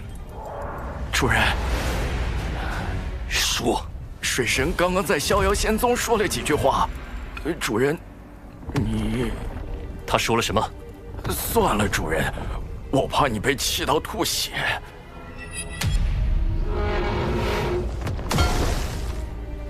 说，他说：“各位谬赞了，我此前绝对未得到西仿教地藏提前通风报信，只是与他大概算力相当，惺惺相惜。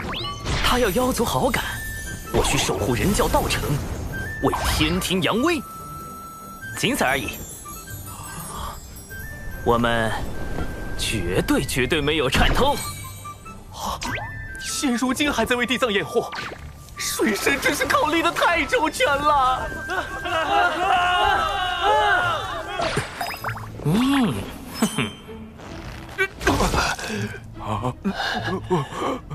杀人诛心，杀人诛心呐！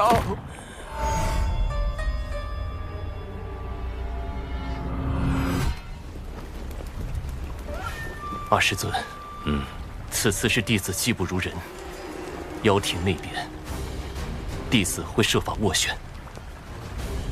世间诸事自有缘法，不可强求。文静，你可知错？属下何错之有？你以水神里应外合，截杀妖兵，将我与水神合谋的谣言坐实，是也不是？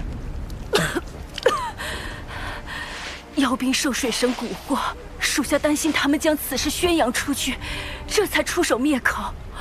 属下所做的一切都是为了地藏大人您考虑。若今日之事让您在妖庭那边没法交代，您大可将属下交出去，属下不会有丝毫怨言。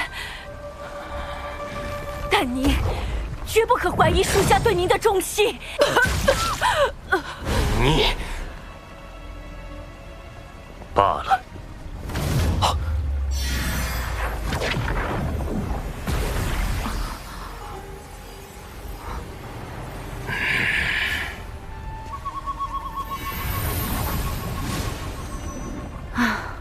这水神倒也真够厉害的，要不是我受了那么重的伤，再加上他让我按他教的话说，这回恐怕很难摆脱西方教的怀疑，可算是逃过一劫。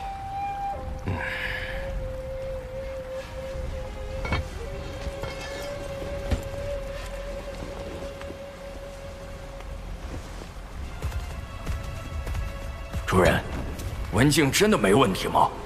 我看不出一丝破绽，那就是没问题的意思喽。没有破绽，往往有2个可能：一是真的，二是装的，且装得天衣无缝。我希望答案是前者。若是后者，水神的智谋已到了极高的境界，我西方教只恐……唉。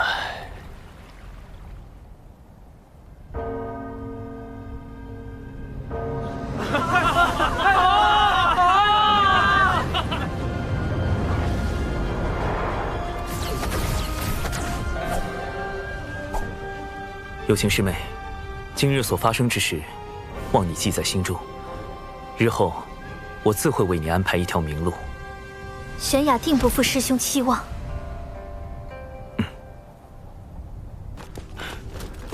殿下，西方教地藏已在外等候多时了。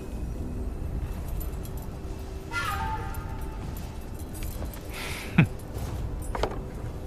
为了这枚妖帝印玺，我妖庭折损了多少妖兵？你去告诉地藏，妖庭不会再与西方教合作。殿下，如此，不是正中那水神的挑拨之计。哼！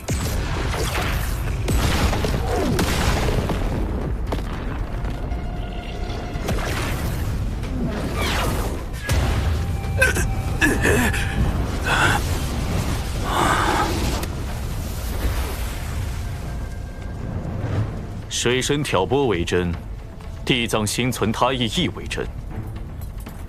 否则，他为何会派妖兵充当先锋军？看在妖帝印玺的份上，我暂且不追究地藏之责。但那劫杀我妖兵的血赤黑纹，最好一辈子别出门，否则我妖庭定将他碎尸万段。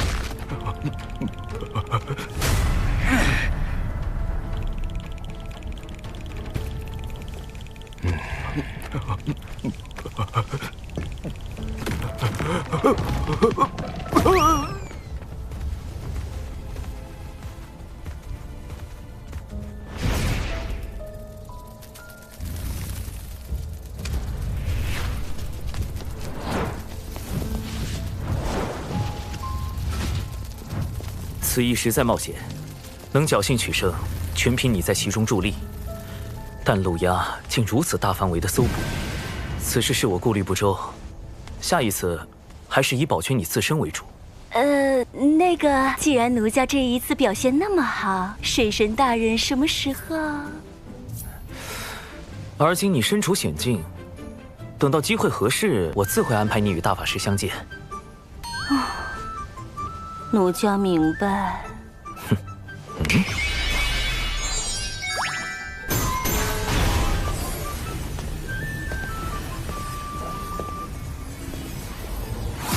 此物唤作周边，也叫谷子，乃是我老家的一种信物。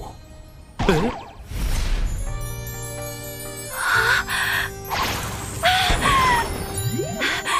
可爱，大法师的谷子。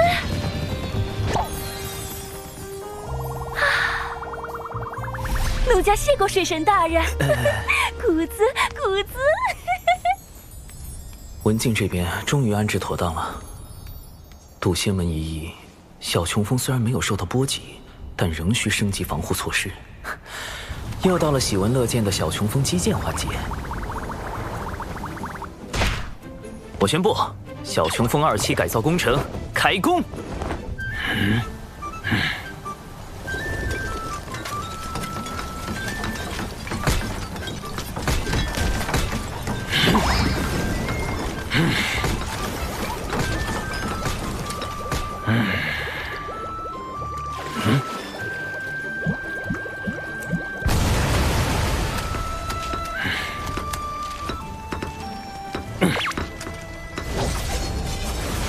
新型小琼峰在外表上与以往没什么不同，其中却另有乾坤。不但兼顾了洞府、板砖、自移动超级阵法炮台，还能凭芥子乾坤之法，令风中人一同缩小放大。底长寿版新型小琼峰，让跑路变得更加方便。除此之外，一系列法宝也需要升级，尤其是从冉登那里打劫来的乾坤尺。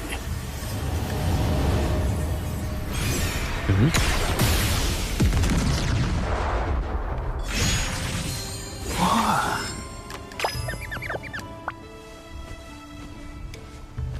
大劫将至，大妹让我们在岛上安心修行。你俩玩够了，就赶紧回去吧。大劫都还没赢呢，怕什么呀？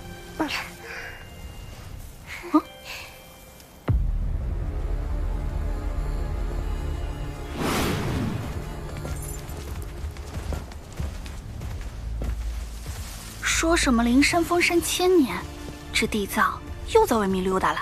二妹三妹，几声书否？否。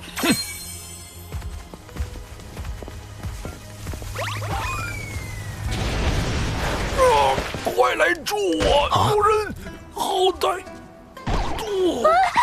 大哥，你怎么了？你醒醒啊！西方教地藏是你杀的大哥。贫道只是路过。大哥，你醒一醒啊！你们说是要公聊还是要私聊？我刚才可什么都看到了。今天不把话说清楚，就别想走。为什么洪荒会变成如今的模样？要说那地藏反应也是真的快，见我吐血也立马躺地上吐血。什么事情这样好笑？说来与我听听。和我们没关系，一切都是大哥的主意。就是。嘿，你们俩，大妹，你听我解释。公明老哥他们碰瓷地藏，虽说是恶习未改，但也算在无意中替我出了口恶气。你说的可是地藏派妖兵向人教仙宗出手，逼你本体现身一事。仙子知道。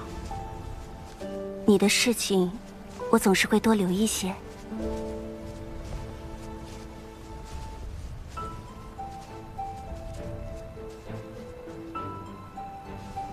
人教仙宗遭遇妖兵袭击，天庭定不能坐视不理。昔年道祖因天庭代其行监管洪荒之权，我欲以天庭之名发布讨妖檄文，如此便师出有名。大劫将至，你虽在天庭行事，但也要小心。我近日总是心神不宁，怕是已有什么劫难应在我兄妹身上。2位妹妹，我能进足3仙道，可大哥终究是我兄长。倘若劫难避无可避，我定会与你，我定会倾力相助。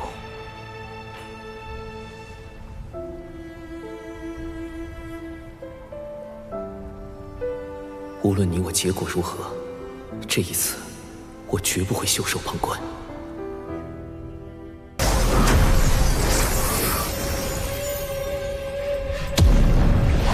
天庭此举，无非是想逼我现身，再无法躲在暗处算计。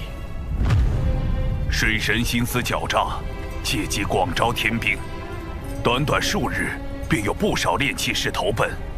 原本无人在意的天庭，如今已有大兴之势。老臣惭愧，不能为殿下排忧解难。此次妖族折损太多，若要东山再起，只怕得找那位前辈了。伐妖檄文一发，陆压定有所动，让我趁机搞一波。敖乙，稍后你安排。陆压不识天数，妄图复兴妖庭，一旦发现陆压踪迹，即刻逮捕回天。陆压前辈有危险，盼前辈平安度过艰险，大吉大利。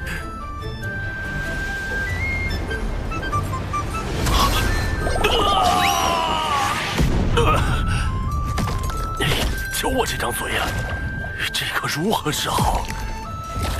这种无缘无故遭灾的情形，为何又来了？莫非霉运是经周天运转，或是我妖族气运不足所致？得尽快请那位前辈出山。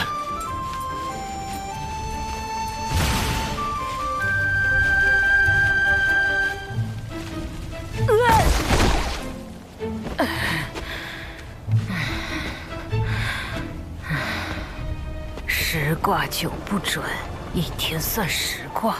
今天10卦用完了，客人改日再来。前辈既留在此地等我，何以低头不见？小老儿见过您。夫人，您印堂发黑，似有血光之灾。正是有这般灾祸，才来寻前辈指点一二。望前辈念在昔日旧情，帮一帮我。我跟您认识。我族被欺凌至此，前辈当真不愿诛？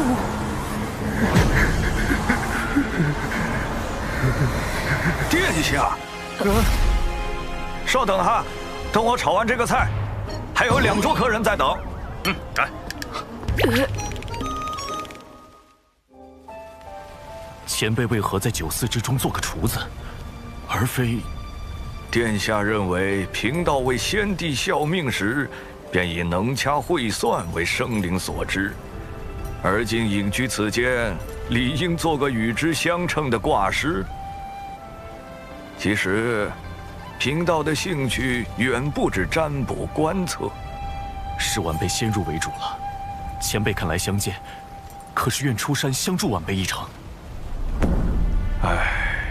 我还道殿下是问活命之法，不曾想竟存着这般念头，如此便请回吧。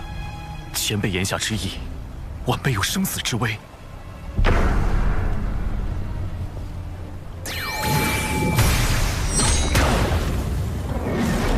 大祸不远矣！天庭水神千方百计害我，阻我妖庭复兴大业，望前辈救我。贫道曾见证百族不甘被巫族捕食，汇聚不周山顶，立妖庭与巫族争锋。但百族压过巫族后，却开始了无尽的征伐和奴役。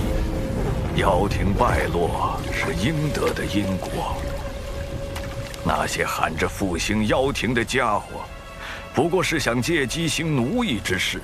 殿下莫要因此纠结前世。无数妖兵惨死在水神的谋算之中，如今天庭又广发讨妖檄文，妖族面临的是灭顶之灾，晚辈如何能放下？还望前辈帮一帮我，帮一帮妖族。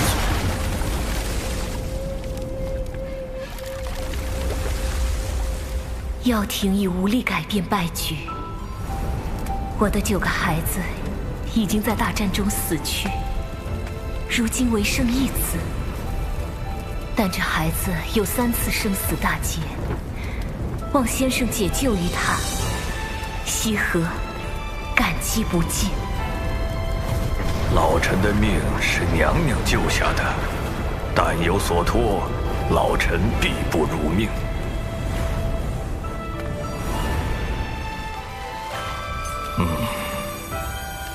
罢了，终归是欠先后几分情谊。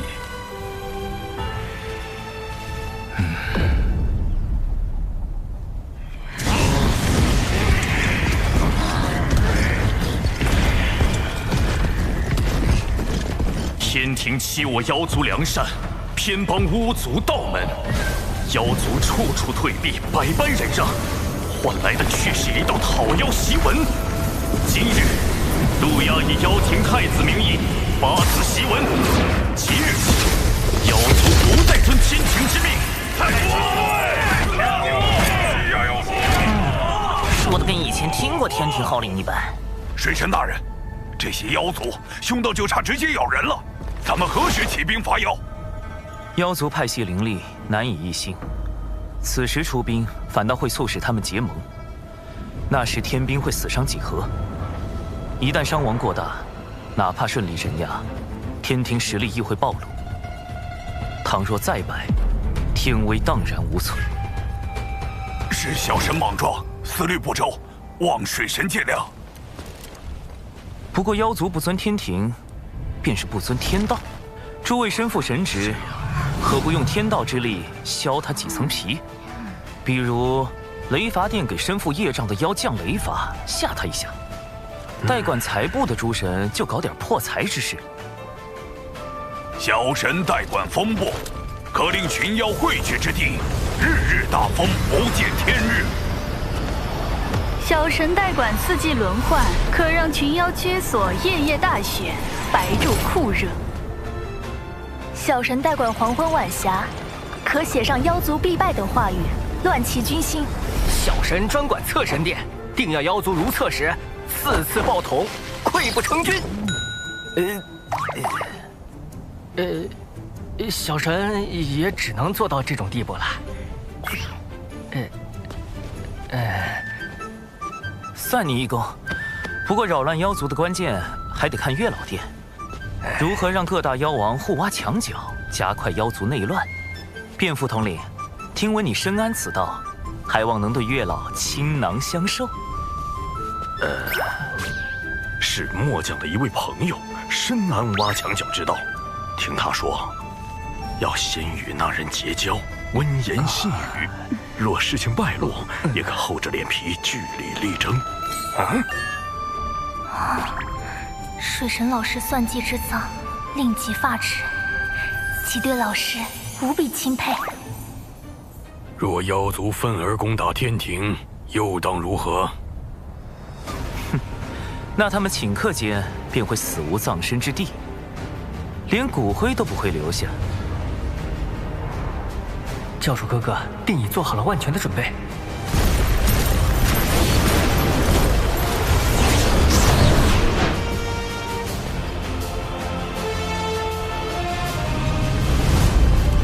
传令四海，整军待命，随时驰援天庭。是。都打起精神，我们是要给妖族送官，为水神大人助威。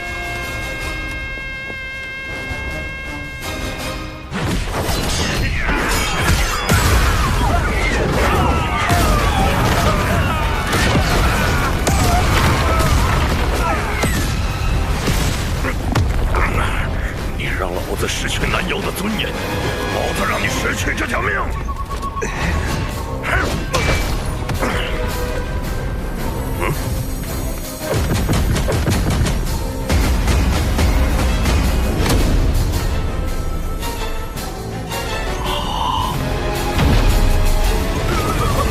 仅仅半年，天庭便让妖族内部出现不少裂痕。前辈，我们到底何时发兵？等到水神以为将妖族和殿下逼至绝境，才是出手的机会。你怀疑陆压的背后有高人指点？天庭大兴已成定局，迟早会清剿凶妖。陆压此时发讨天檄文，号召各路妖王抗命，不过是在提前激化双方矛盾。但他却又按兵不动，只抗命而非反天，就是给自己留了一条退路。但以陆压的行事作风，断不会想到这种以进为退的法子。所以妖族内部定然有一位能看到天地大势的高人，想保住路亚。大法师通晓洪荒大事，可知妖庭有什么大能尚存活于世？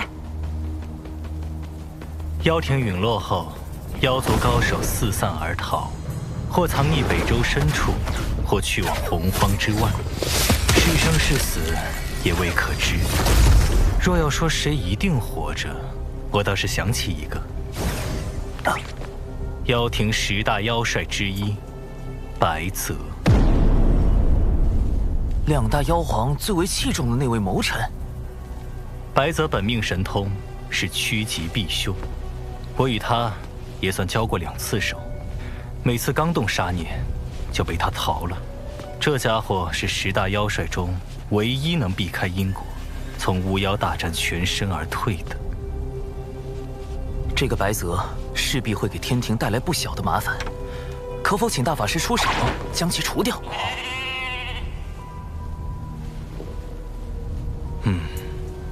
不过这家伙对付起来有点麻烦，我得多耗费一些时日才行。或可利用白泽的神通阴阳逆转，引他入瓮。破局之法便在锦囊之中，不到危急关头切莫打开。殿下，这是贫道最后一次帮您了。前辈要走？水神定已察觉到贫道，现在不走就真的走不了了。不过贫道还要再叮嘱殿下，切莫与水神为敌。玉帝忌惮您是忌惮妖庭太子，可水神自始至终要杀的是陆压。这有何分别？我与水神并无深仇大恨，他为何如此？水神此人，贫道始终捉摸不透。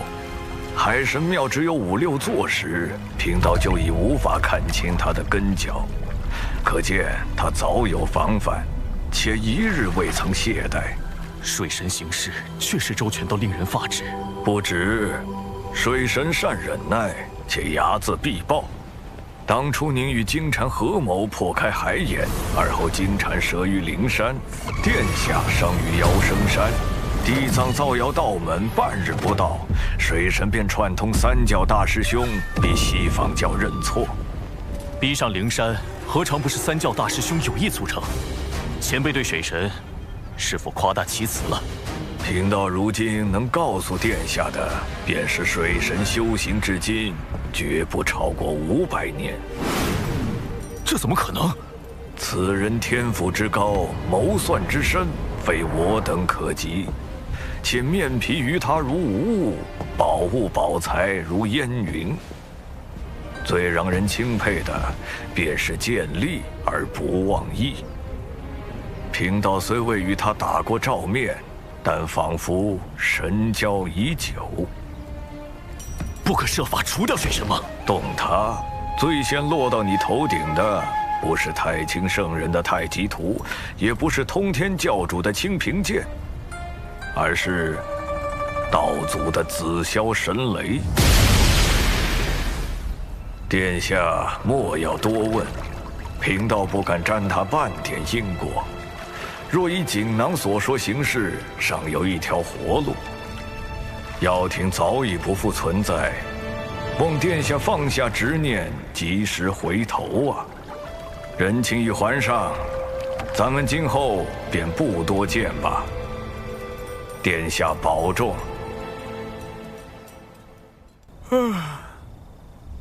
也不知道大法师能不能找到白泽。师兄，有一位自称泽白的道者留下一枚传信玉符，点名要给师兄。泽白，白泽，这位上古妖帅趋吉避凶的神通当真敏锐。大法师刚去追查他的下落，他就找到了渡心门。这个白泽，留不得。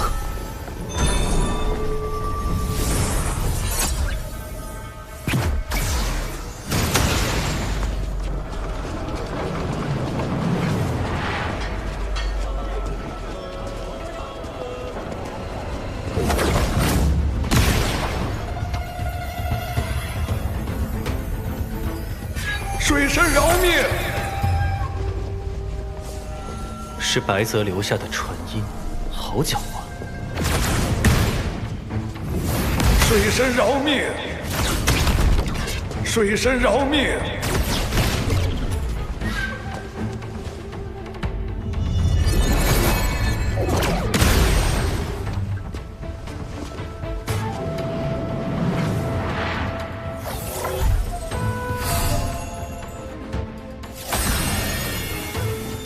白泽这趋吉避凶的神通当真厉害。大法师刚去追查，求饶信就来了。师兄，这封信难道不是拿你的根脚来威胁吗？我倒觉得他真的是在求饶。他的威胁根本构不成。他点破我们根脚，我们就搬到兜率宫旁，与老君为邻。但我必会对他从忌惮转为恨。如此反倒断了他的活路。既是求饶，为什么不直接来找你呢？他不敢。以如今局势，我必杀他。送信求饶只是表明他的态度，他必有后招。如我所料不错，大法师此行应当会带来第2枚玉符。长寿，真被你猜对了。不妨再猜猜，玉符上说了什么？他要看看我的本事，也要让我看看他的本事。应当是要与我立下赌约，胜就听凭处置，败就放他一马。连打赌内容都被你料到了。不过，这赌局可与我们不利呀。白泽藏在洪荒最安全处，我们需在2刻钟内找到他，方为获胜。若按照拿到玉符的时间来算，还剩1刻钟。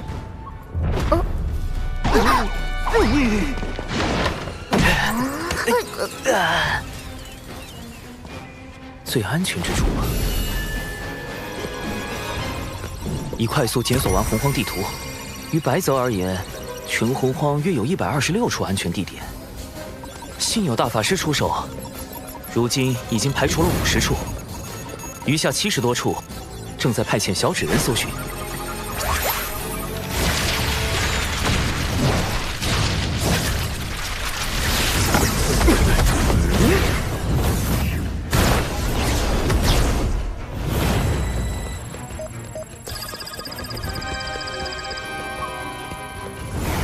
师兄，时间不多了。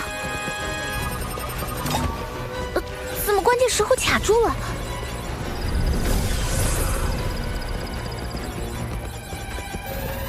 长寿，再不锁定地点，过去可就来不及了。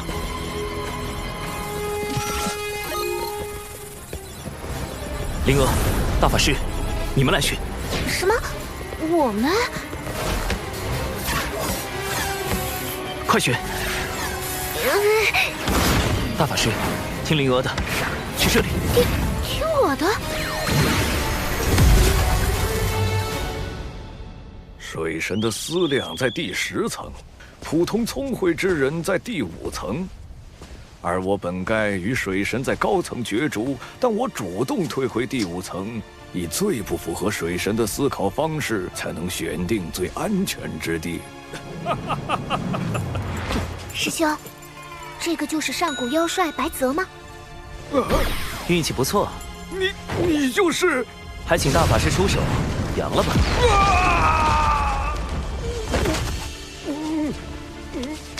白泽是洪荒少有的高雅之士，定宁死不屈，不如杀了，成全他与妖庭同生共死的名声。这般不妥，他身上没有业障，且有瑞兽名头。大法师，不如让他说句话吧，也许他肯将功补过呢。谁说要宁死不屈了？贫道去，贫道现身就是想去。既如此，道友何故插手妖庭之事？水神要抹杀一切与天庭不利之事，又岂会放过妖庭出身的贫道？我可没有这般雄心壮志。若非心怀大志，水神何必与截教交好？其实是一场意外。那你为何创立海神教，蓄意与东海二太子敖乙结交？也是意外。妖圣山呢？你灭了陆压10万妖兵，更是意外。我当时其实是为了救巫族。你，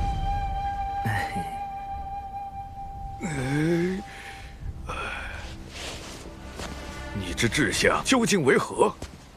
你不觉得在洪荒这般凶险之地，能安稳活着便已十分不易了吗？还要什么志向？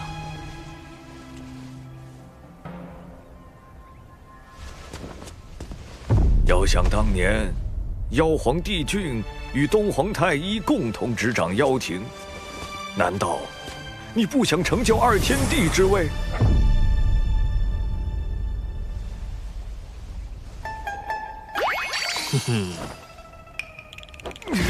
我枉费心机，设下此番赌约，本是心存辅佐明主之意，却不想你竟如此胸无大志。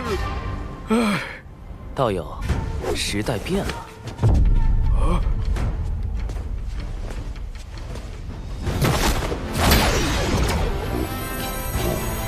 他的元神已被禁锢，本体交于你安置。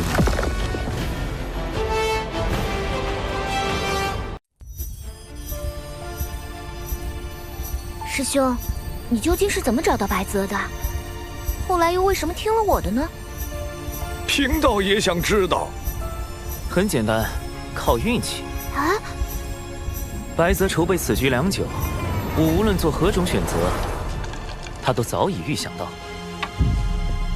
因此，我将最终决断交给了你与大法师。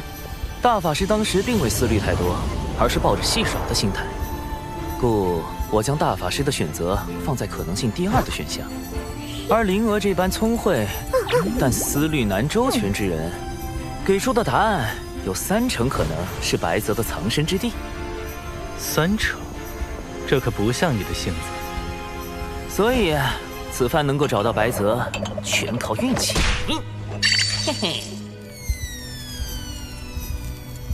运气，水神之志非常人所能及，与我的较量更不可能只靠运气。他究竟是怎么找到我的？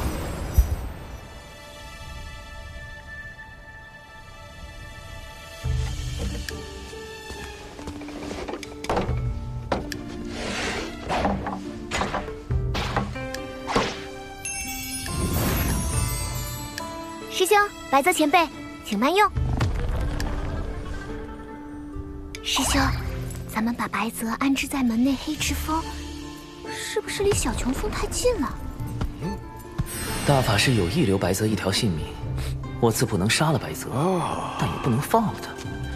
面对这样的危险分子，最好是将他安排在身边不近不远之处，再借机收服。前辈，请。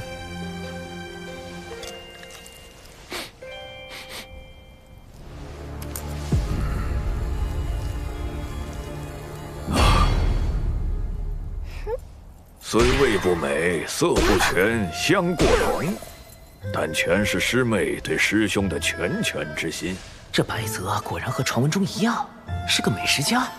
要我说，做什么妖帅，应该做个探店博主。我观前辈似以辅佐明主为乐。若是能2次辅佐明主，成就宏图伟业，再功成身退，在天地间留我白泽之名，当真。现在只能如此想想了。而今天庭出力，百废待兴。洪荒内虽有妖庭作乱，但尚在我天庭可控范围之内。前辈所谓的宏图伟业，不知又要徒增多少流血牺牲。唉，痊愈之路本就如此。那并非我所愿。天庭政治清明，洪荒再无战事，才是我之宏图伟业。倘若前辈愿意相助于我，天地间同样能留前辈之名。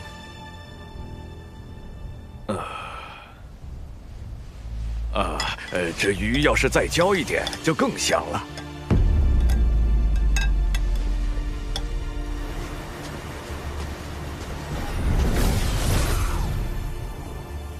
师兄，白泽真被你忽悠了，他都开始犹豫了。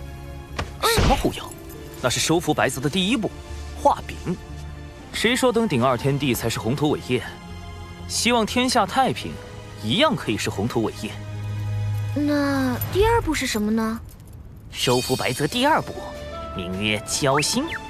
他既然喜好美食，我们不如从美食入手。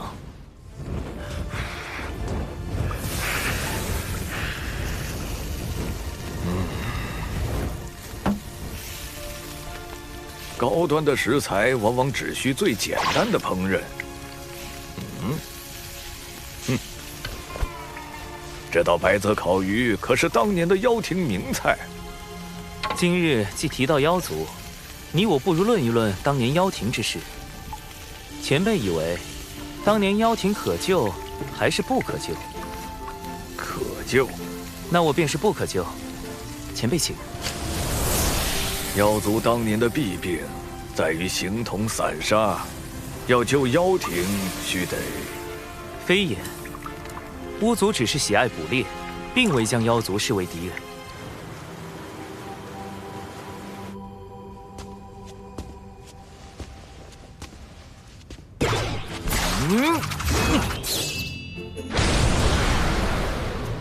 百族联合，形成了今日的妖族。本无同族之共情，贫道何来对妖族背信弃义一说？嘿嘿。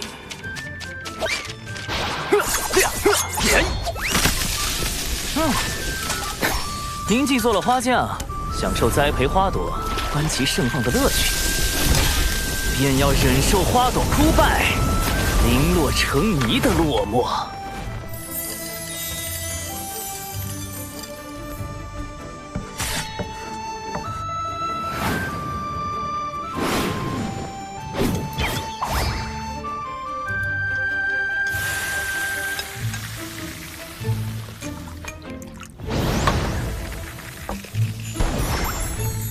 痛快，太痛快了！水神真乃知音也。贫道真是越来越好奇了。以水神之智，当日能够找到我，真的是凭运气吗？前辈以为我还有何种破解之法？师兄，收服白泽的第3步是什么？没有第3步，或者说，第3步是一道考题，一道需由白泽亲自来完成的考题。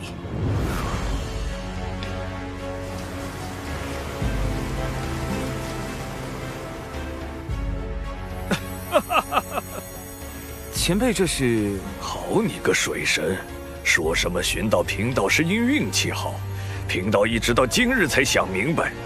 贫道的本能是趋吉避凶，这与天道运转息息相关。而你当时想的是，若这次找不到，下次遇见就杀了我，天道就会认为这次被你找到能活则为吉，下次被找到必死则为凶，所以天道便将我引到了你们最后选的答案。此等谋算，你说是运气保全贫道最后一点面皮，贫道服了，当真服了。水神在上，请受白泽一拜。白泽日后甘为水神驱使，绝无二心。白先生，请起。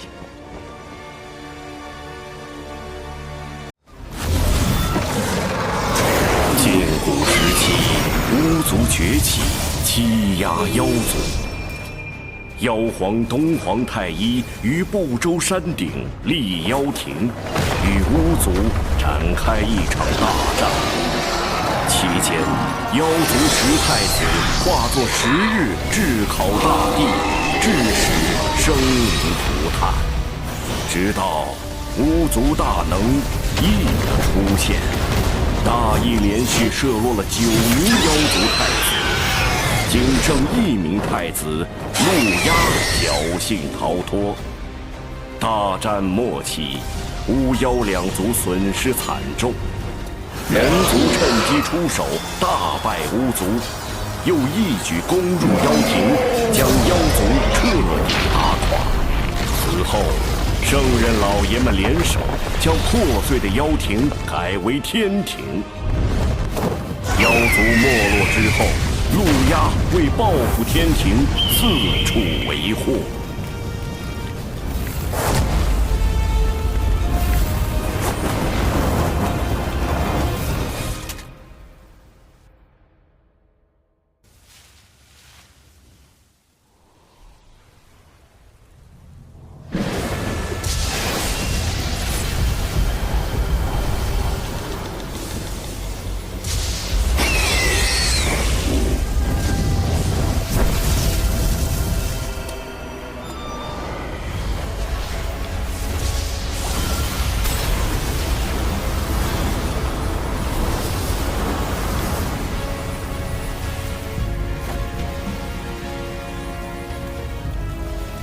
失礼了，我这儿有个小小请求。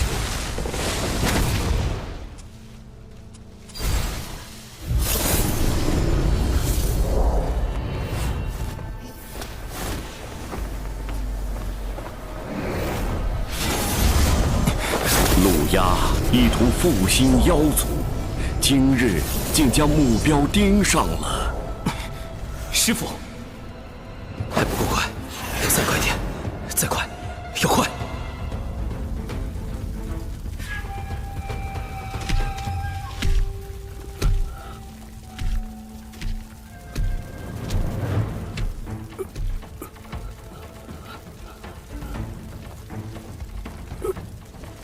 今日就让你这天庭小仙成为我妖族复兴大业的垫脚石。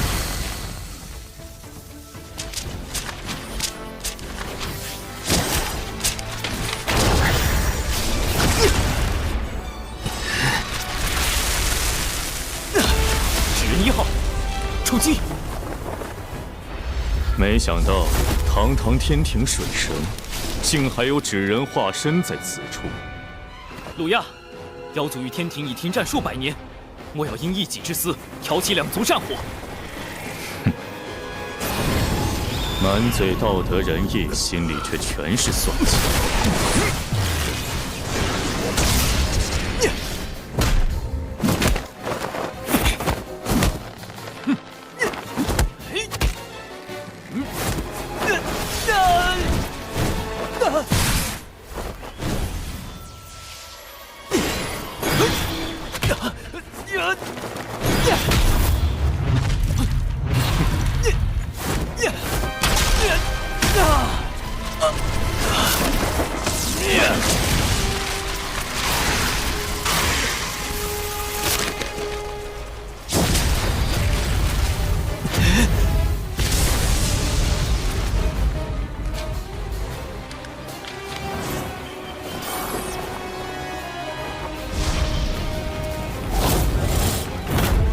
纸人2号，出动！好在提前安排了纸人化身保护师傅。我的目的当然不是跟陆压拼个你死我活。纸人1号被毁，纸人2号的师傅一旦被追上，必定……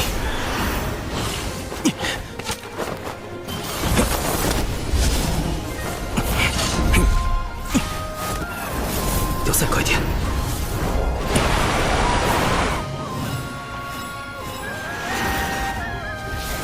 快点儿，再快点儿！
师父。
灵娥，你且记住，咱们道城名为渡仙门，开山祖师乃是当今赫赫有名的渡恶真人。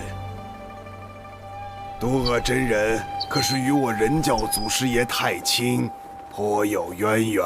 太清，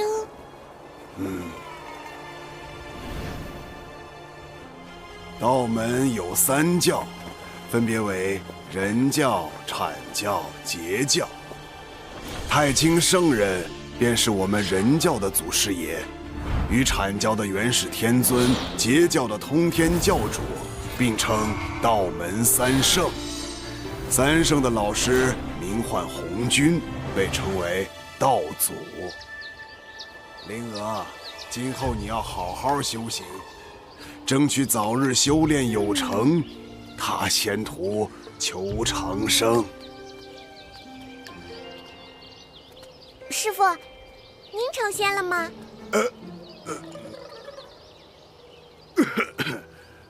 你还有一个师兄，为师100年前收的徒弟，现如今也算是能独当一面的良才了。就是……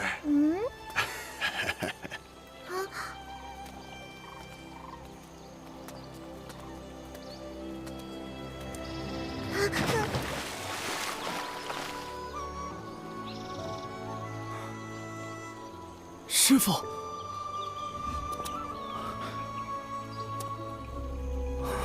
师什么父？你小子屁股又痒了是吧？正儿八经的术法不学，又在水里修炼遁术。刚才的都是梦吗？也不见你修为怎么还在？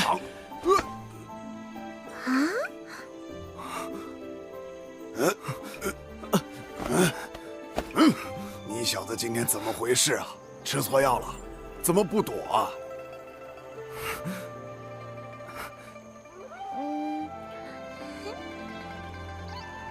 徒儿只是觉得，能被师傅打，也是一件极为幸福的事。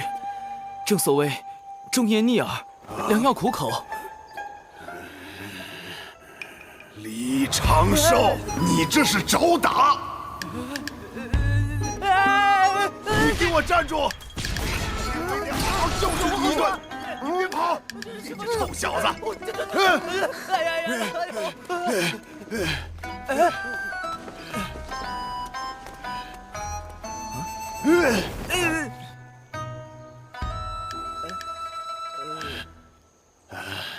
行了行了，总之你没事就好。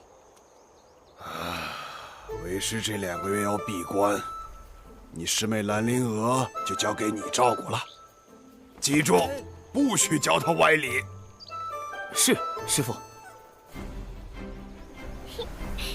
师傅再见。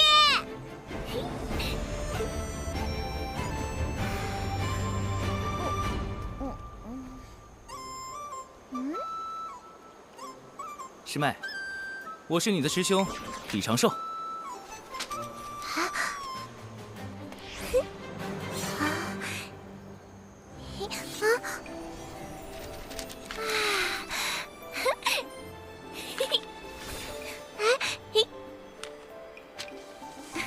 我正在给你做体检，请不要误会我，因为我是一个价值观很正的男人。价值观，仙界的名字果然很高深。没被夺舍，没有魔宠，没有被下蛊、下咒。考核通过。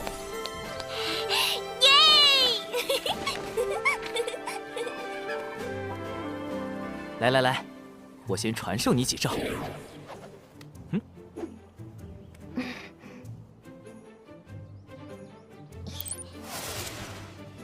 第一招，永远不要低估你的对手，在了解他的真实修为之前，不可贸然出手。冲上去弄死他！你就是正义的化身。种种无事发生，先跑再说。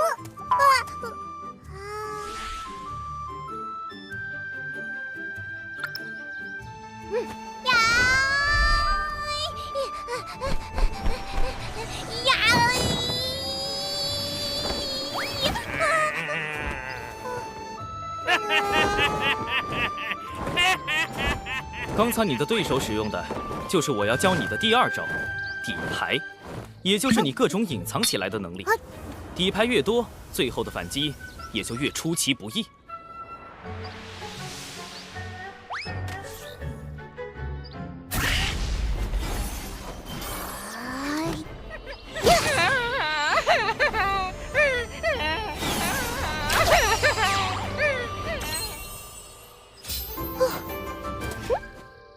第3招，打不过就跑。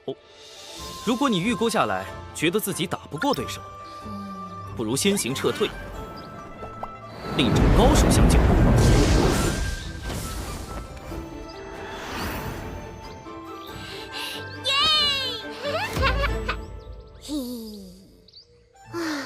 终于过关了。可是父亲教育我，路见不平应锄强扶弱。锄强扶弱固然好，但不可莽撞行事，需随机应变。强与弱都是相对而言的，在自己本领不足时，尽量远离危险，躲避因果，一直活下去。等你强到能改写整个洪荒的规则之后，再去拯救弱小的生灵。大声告诉我，遇到这种事，你该怎么做？装作无事发生，先跑再说。很好。李长寿，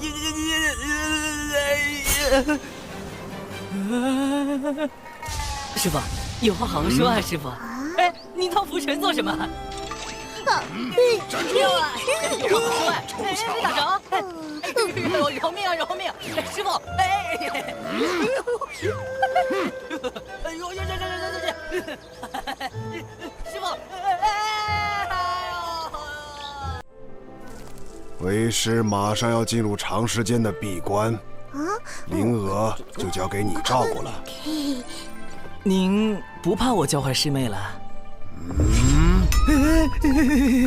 为师不在，灵娥的确需要适当自保。师傅，当然，你那些歪理，为师绝对不认同。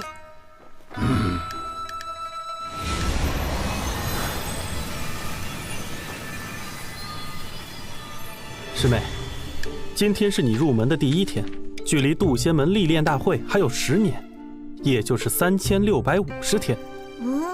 历练大会就是可以外出历练，提升见识。如果你去了历练大会，就能帮师傅和师兄一点小忙。想去吗？灵儿去，灵儿要帮师傅和师兄。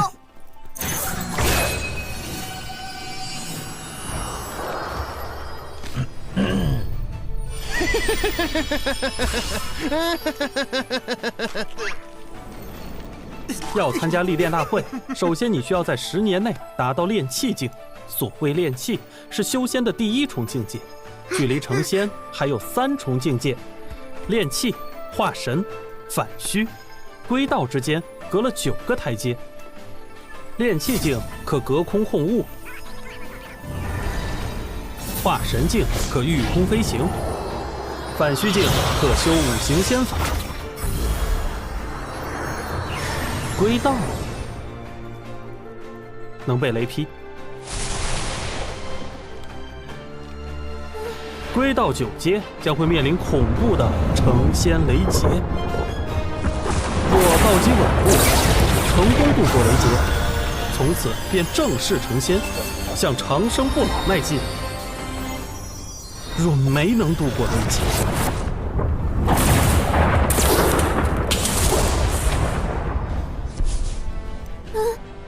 生死道消，很有悟性。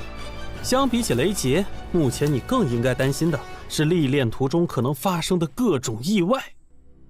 来，我们开始修炼吧。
请参加历练大会的弟子来百凡殿集合。此次历练大会共有4处场所，凶险程度不一。众弟子外出时需谨记门规。各长老，开始吧。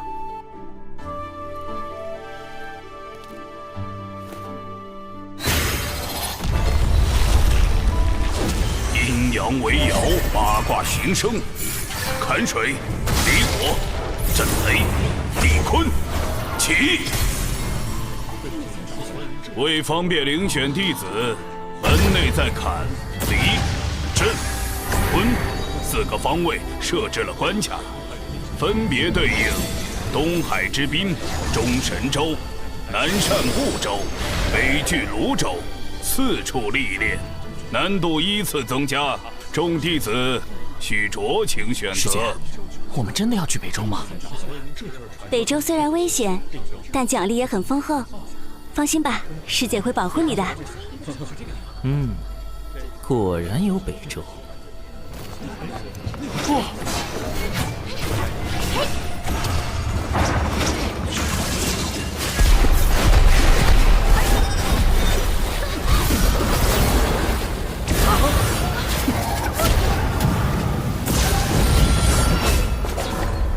东海之滨通过。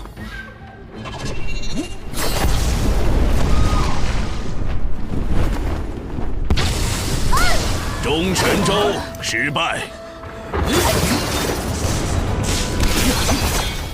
南赡部洲通过。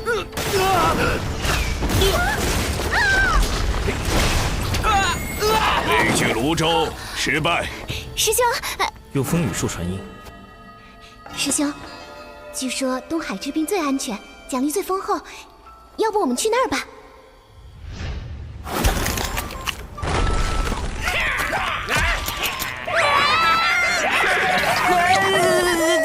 师兄，我怕。别怕，有我在。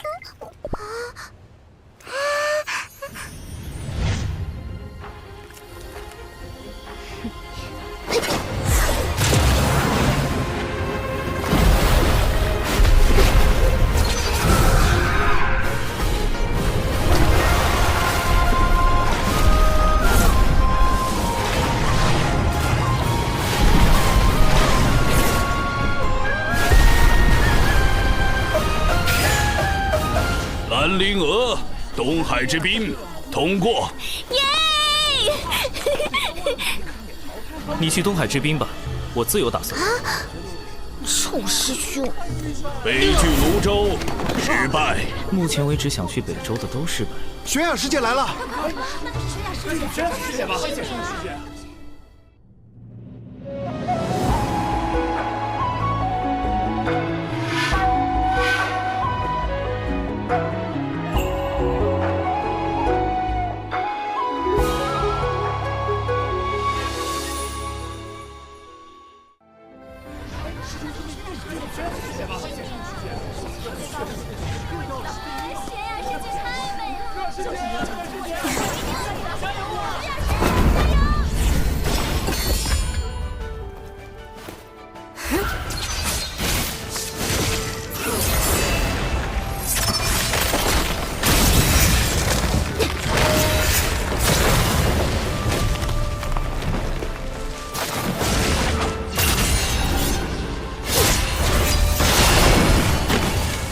友情玄雅，北距泸州通过。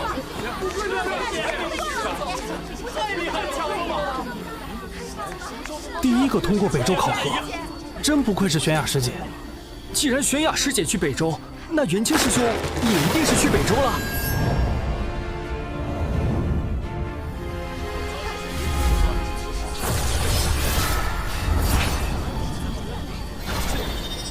元清，北距泸州通过。快看，玄雅师姐，元清师兄，是呢，玄雅师姐，看呢。刘燕儿、王姬，北距泸州通过。好机会，让所有人的注意力在友情玄雅这个吸精器身上。北距泸州，我来了。小琼峰李长胜，你给我停下！你一个化神9阶还敢去北周？我看不用到北周，你直接在第4关就挂了。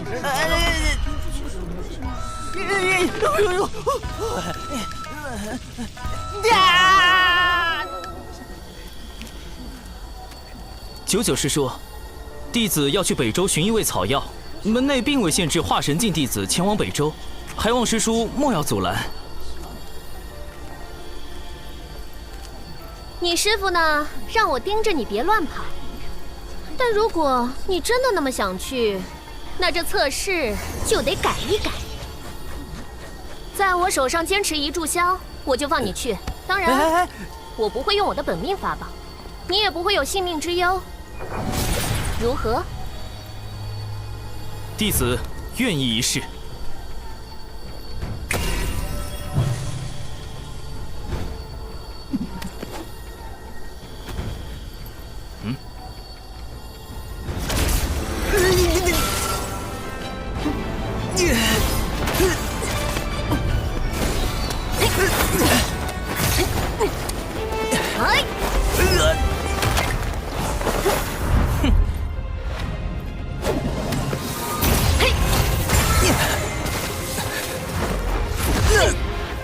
鹰盾，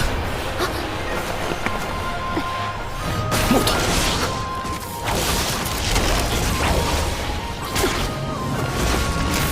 土盾，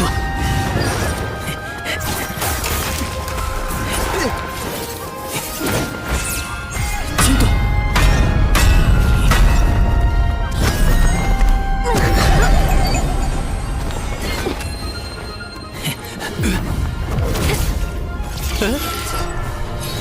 哎呦我，哎呀！你，水遁，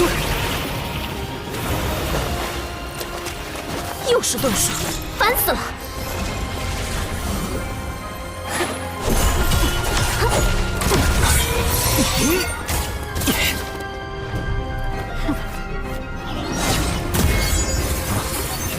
破天风单人剑阵，星罗密布，被这一周击中，几个月都别想下地。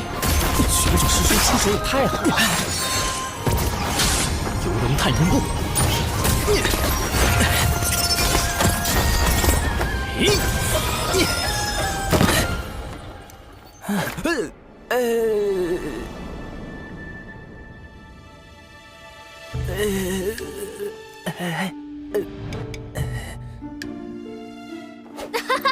赢了，赢了！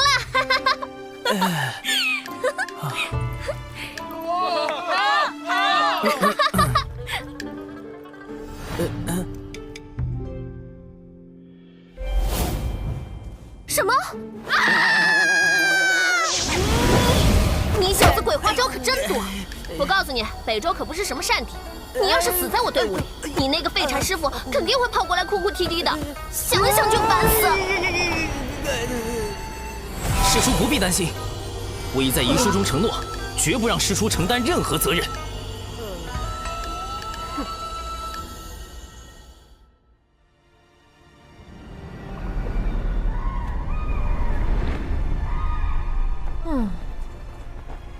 最终他还是跟来了北周，真是个麻烦虫。看在这小子样貌还不错的份上，就当放着养眼吧。总归不是一无是处。我说你小子，游龙探云步那么复杂的步法都能学会，怎么连个反虚都悟不透？弟子一直努力修行，从未有过半分懈怠。你呀，可千万别像你师傅那样，他道基受损无法补全，所以一直卡在归道境。近年也快成仙了吧？渡劫应该就在3、5年间了。啊，真是一笔糊涂账。手拿过来，本师叔看看资质。九九是真仙境的高手，被他碰到脉搏，我用法诀掩藏的真实修为就暴露了。师叔，男女授受不亲。我辈练气是追求无拘无束，管那些俗世礼法干啥？师妹，这一次我一定会助你寻到焰火明心草。这是我自身修行之事，元清师兄不必为我费心。师叔，弟子前几年突然有了被女子碰就会浑身抽搐的病症。真的吗？我不信。那是几年前的一场意外。还有这种怪病？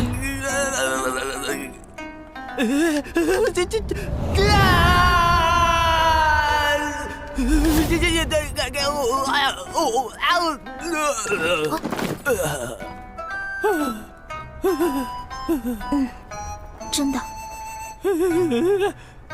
友情悬崖，你不是冰山吗？混蛋！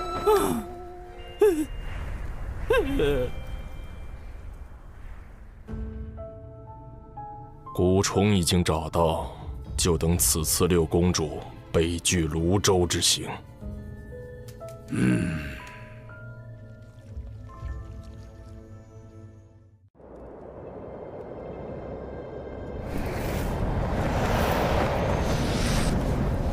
晋古巫妖大战时，天柱不周山崩塌，世间将再次归于混沌。人族圣母女娲联合道门三教的祖师爷太清圣人、元始天尊、通天教主，剁下一先天玄龟的四角，做成天柱，护住了人间。玄龟也因此郁郁而终，其浩瀚的法力、庞大的身躯，化作了北拒泸州经年不散的瘴气。这瘴气危险至极，寻常人若吸入，云上这位道友跟了我们这么久，有何贵干？有炼气师在追击我们！别慌，有99师叔在呢。我乃东胜神州有秦国殿前守将。有秦。六公主，回去吧，不必为我费心。末将奉国主之命前来。敌国近来蠢蠢欲动，国主担心他们会对您暗中出手，还请允许末将陪您出行。这张嘴不仅口吃，扯谎都不在行。有秦国仙凡混杂，背后更有渡仙门撑腰，怎会突然遇袭？遇袭你不找渡仙门求援，反而大老远的跑来北周，这话真是破绽百出。玄雅师妹，北拒泸州到处都是险地，多了宇文将军，也能多个人照应。元清师侄此前就认识这位将军，我刚才并未听他自报姓名。回师叔，我与玄雅师妹一同长大，也一同拜入了渡仙门中，因此认识这位将军。他名为宇文灵，是玄雅的父王最信任的将领。原来冰山女和大暖男是青梅竹马，看来元清的俗世身份也不简单呐。你想跟就跟着吧，反正一个刚成仙的大块头，在咱手里也翻不起什么浪。谢仙长。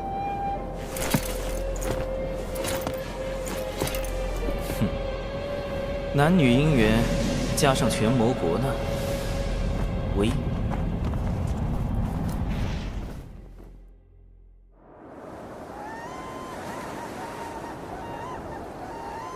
此次抵达东海之滨除妖，众弟子务必全力对战，不可懈怠。是。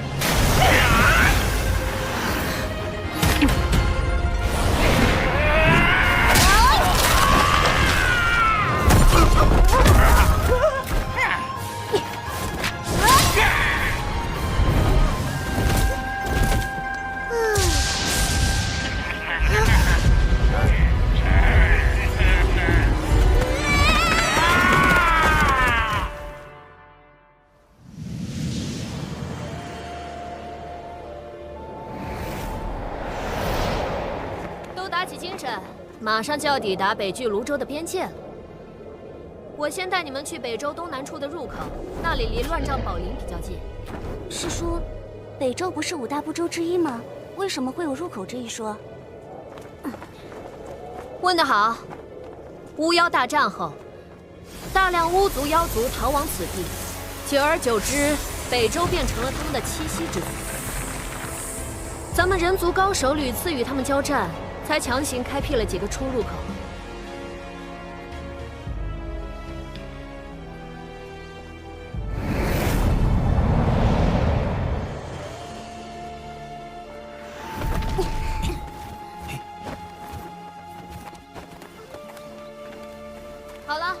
你们先去附近的镇子买避障符和解毒丹，1个时辰后在这里会合。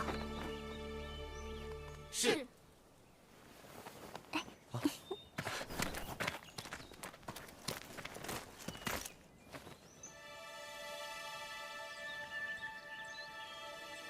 这家伙怎么不动？难道……算日子，师妹他们应该已经到东海之滨了。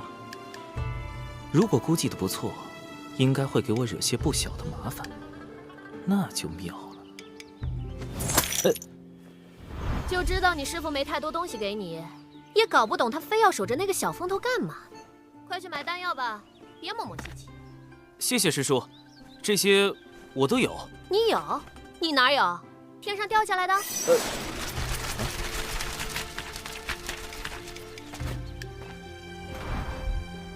算是给师兄的赔礼。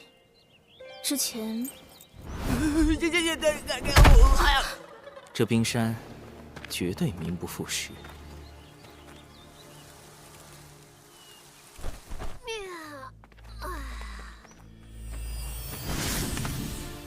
这是传信玉，若遇到危险就直接捏碎，我会前来救援。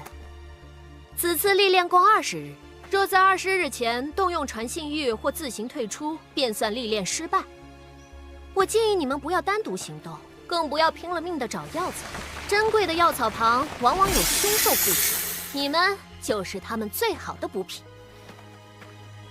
尤其是你这种细皮嫩肉的极品。师叔还请自重。好滑啊！真羡慕你这种天生丽质。哎呀，本师叔就不行了，皮肤干巴巴的，也没个人在后面天天跟着喊“九九师妹，九九师妹”。好了，你们进去吧。末将奉命前来护卫六公主殿下，还请仙长准许。宇文将军还请在外等候，一切需遵从九师叔安排。宇文将军不必担心，我便是拼上性命，也会护好玄雅师妹。这俩人。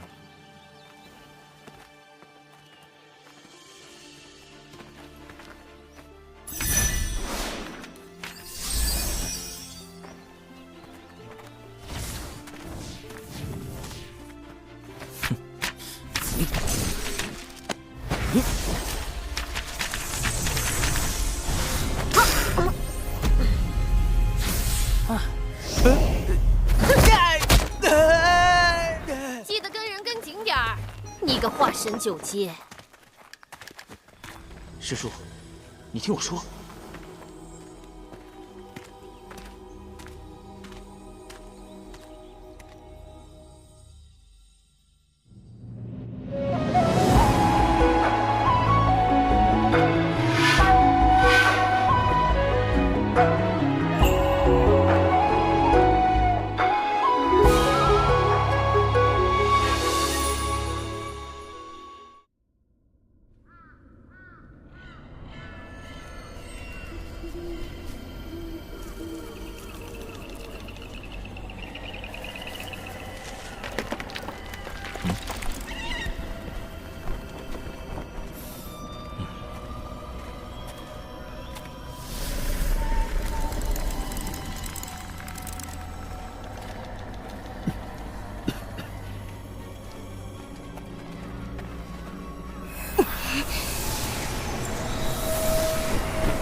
小心，有东西在靠近，叫我来。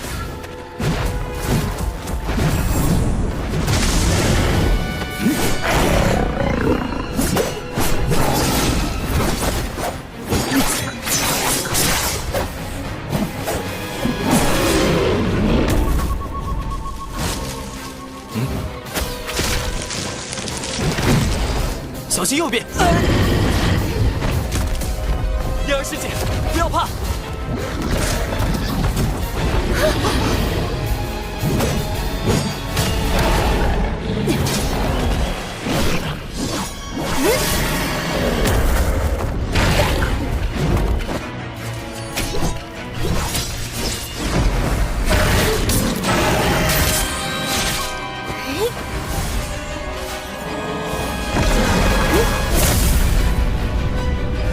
九连离火剑，这个有情玄雅竟然修成了。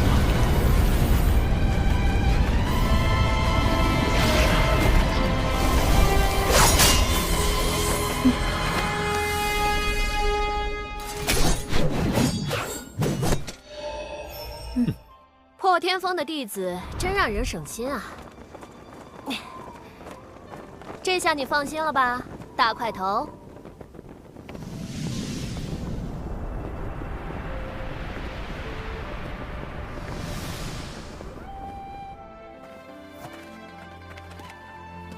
此地乃乱帐宝林的外围边界，凭这几个人反虚境的修为便可应对，而我则要穿过乱帐宝林。先找机会脱队，再设法摆脱跟在空中的尸树。怎么突然停下来了？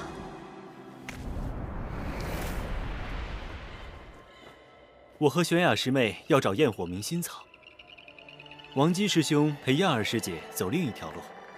长寿师兄，你呢？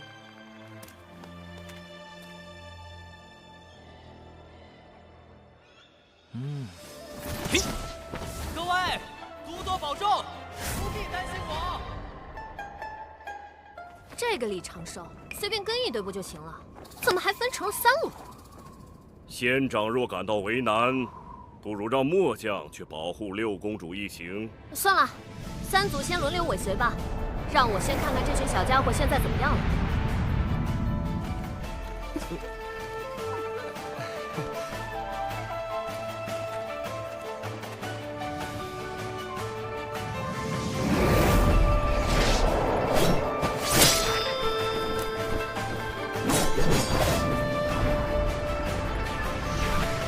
这2队倒是没太多事发生，也不知道李长寿这家伙如何了。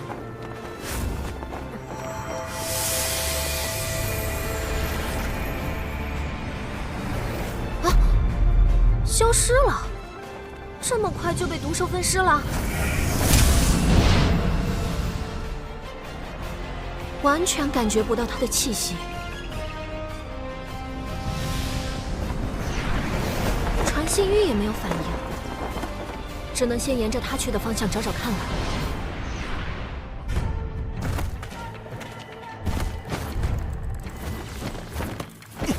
终于找到这小子了，居然已经跑出这么远，一个化神9阶的还敢往里横冲直撞，赶着去找死啊！远处的凶兽竟然没发现这家伙。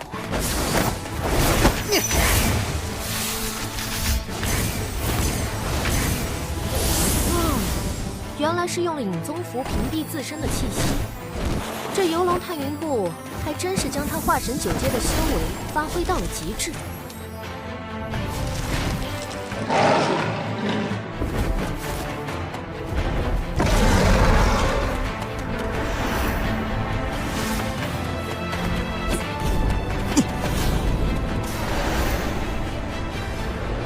赤阳毒龙邪，怪不得毒物不敢靠近。据传，10000年前赤阳毒龙已被龙族清理殆尽了，此物可是价值不菲啊！这家伙做了许多准备嘛，看来确实有迫切想找的药草。他想找什么？仙长不如下去问问。不必了，该去看你家殿下了。可莫要在背后说我这个做师叔的偏心。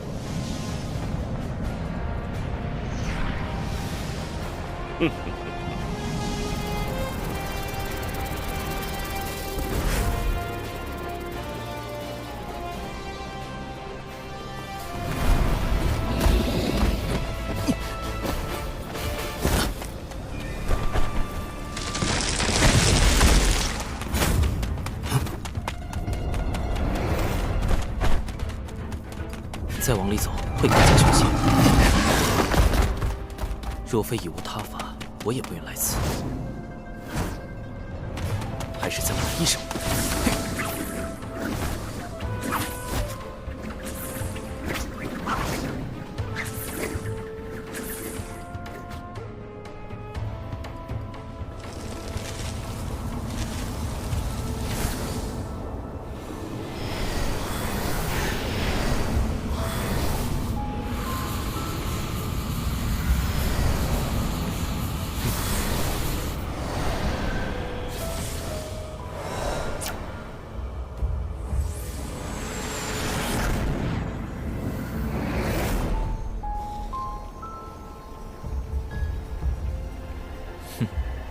这就是蛛丝捕捉的杀意来源。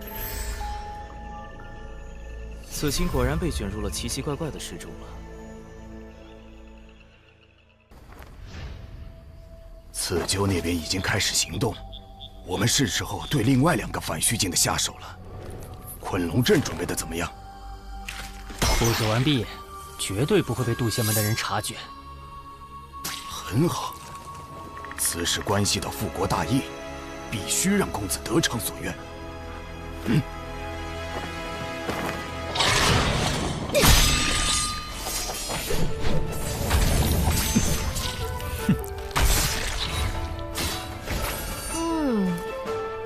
不愧是破天锋的弟子，要是都像他们一样省心就好了。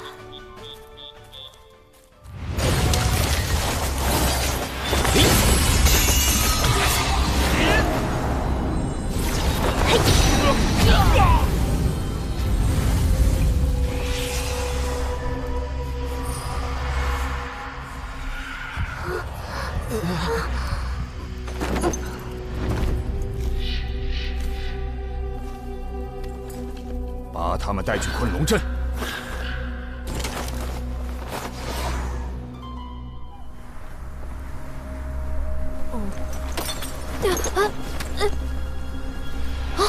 王姬、刘燕儿有危险！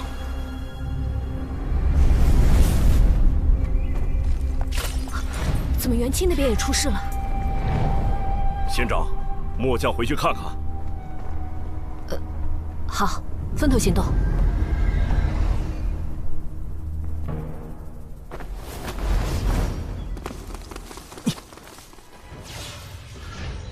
此人身法利落，气息凶悍，应该是惯于刀尖甜性之辈。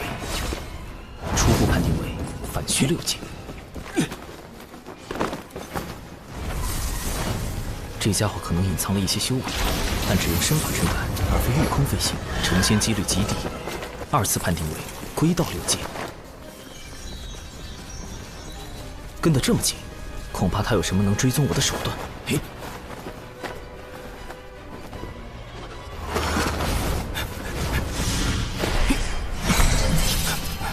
五行轮转，厚德化生，重着无阻，屠者在中。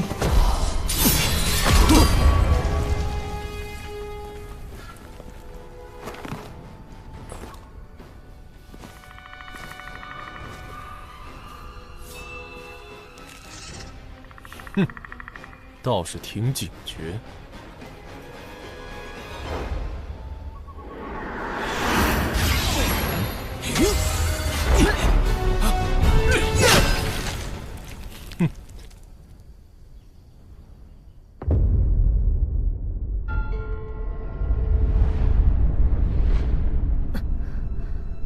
刘燕儿，王姬，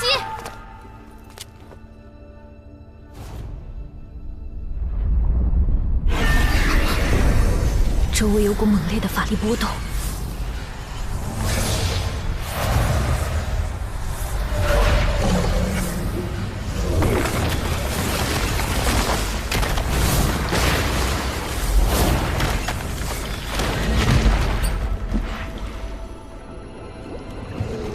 坎水为营，清浪滔天。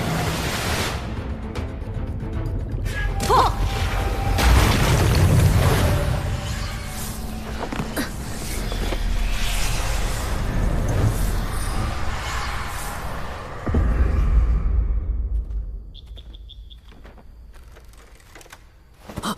师妹小心！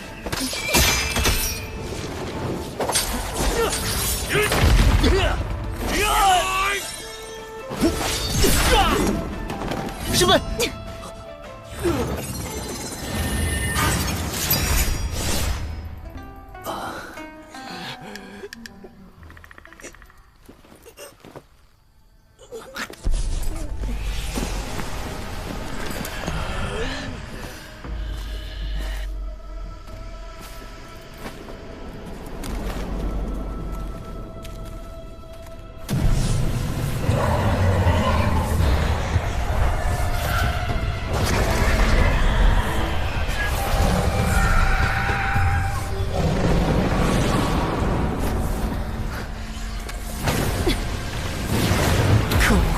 居然是困龙阵！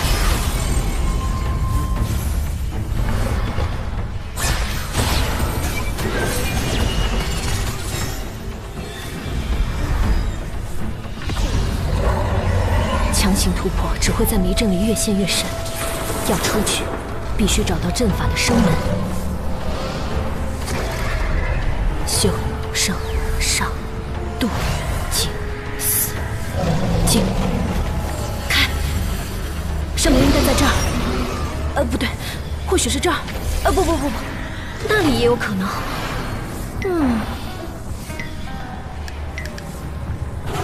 哎呀啊！何方宵小，竟然用这种下流伎俩陷害本仙！有本事出来，跟本仙大战300回合！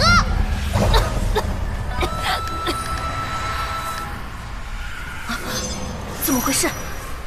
长寿和玄雅都遇险了吗？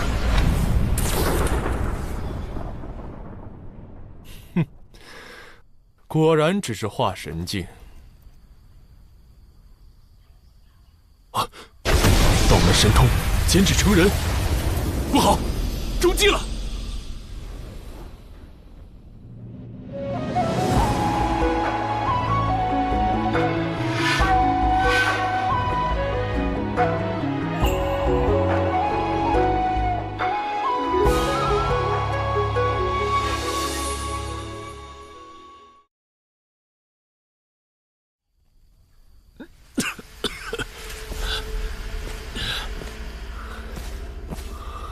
好强的迷药！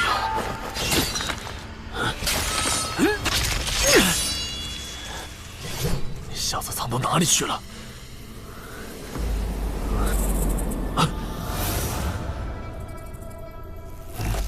找到了！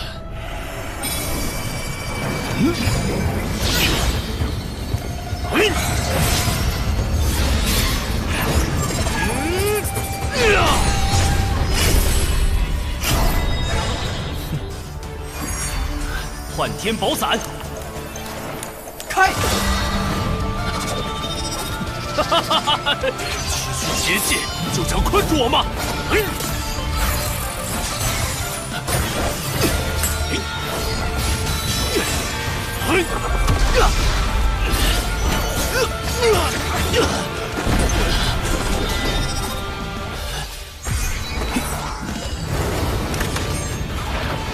第一步，封锁空间，以图制敌。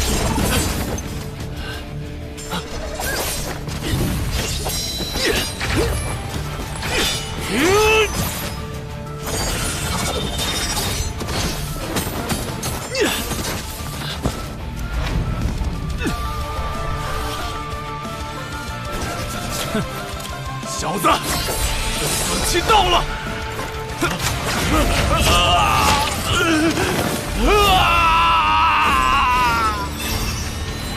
第二步，摄心夺神，身有道效。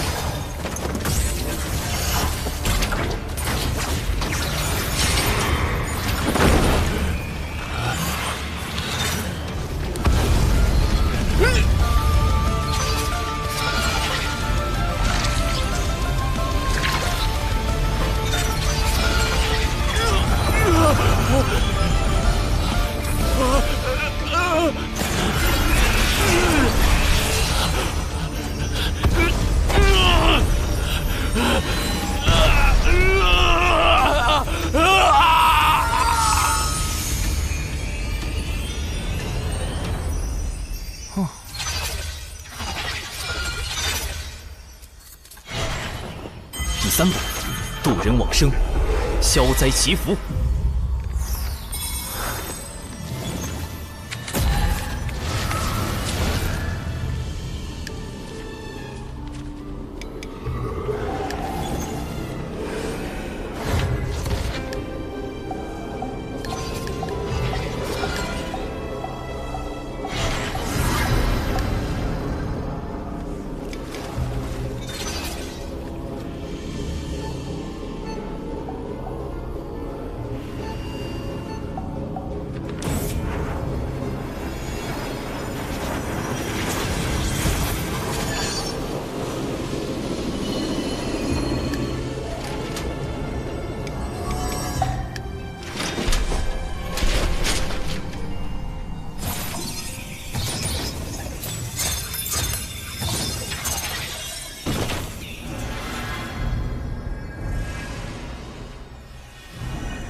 尘归尘，土归土，修行本是掠天地之灵气，如今也算归于自然了。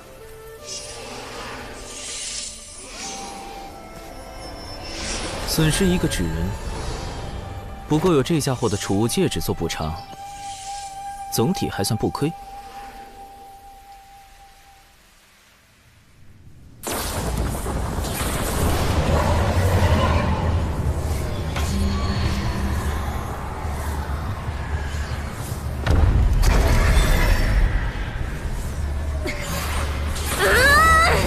阵法什么的烦死人了，要是五师兄在就好了。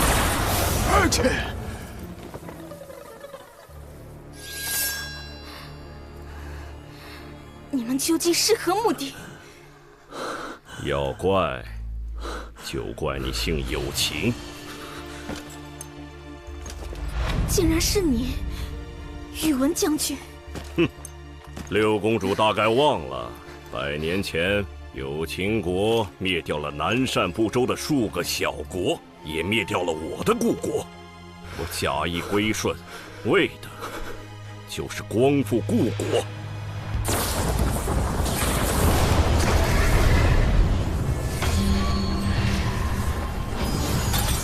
玄雅，宇文林没去救他吗？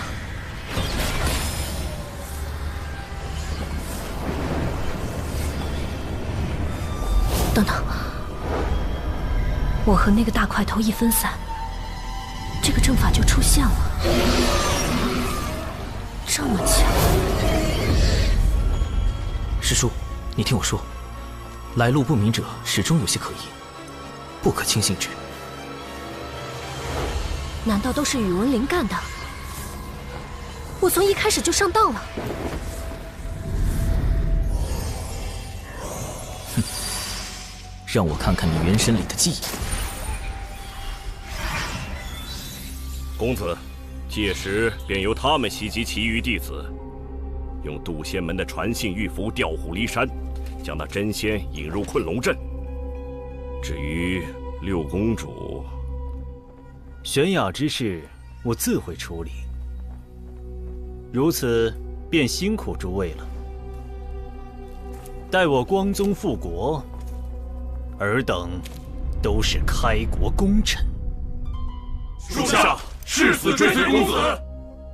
还真是那个元清在搞鬼，想引开99师叔之后，对有情玄雅下手吗？果然看人不能只看脸，暖男大半都是假象。不过，跟我无关就是了。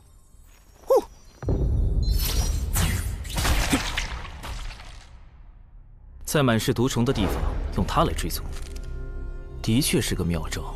元清大费周章设套，显然是不敢正面和99师叔交手，也怕得罪渡仙门。倒是不必担心师叔他们的安危了。先找那株毒草吧。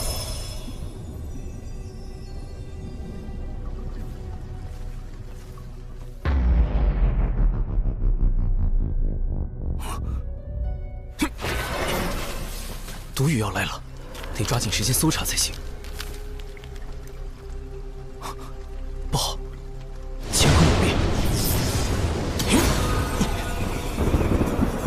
祖在上，保佑弟子百因过战，诸邪必异。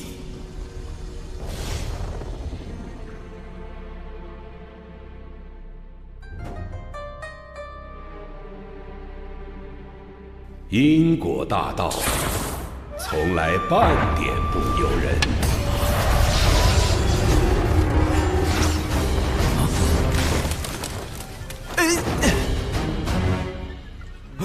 友情悬崖。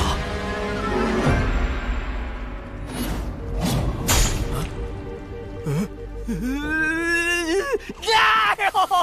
哎呦！哎呦！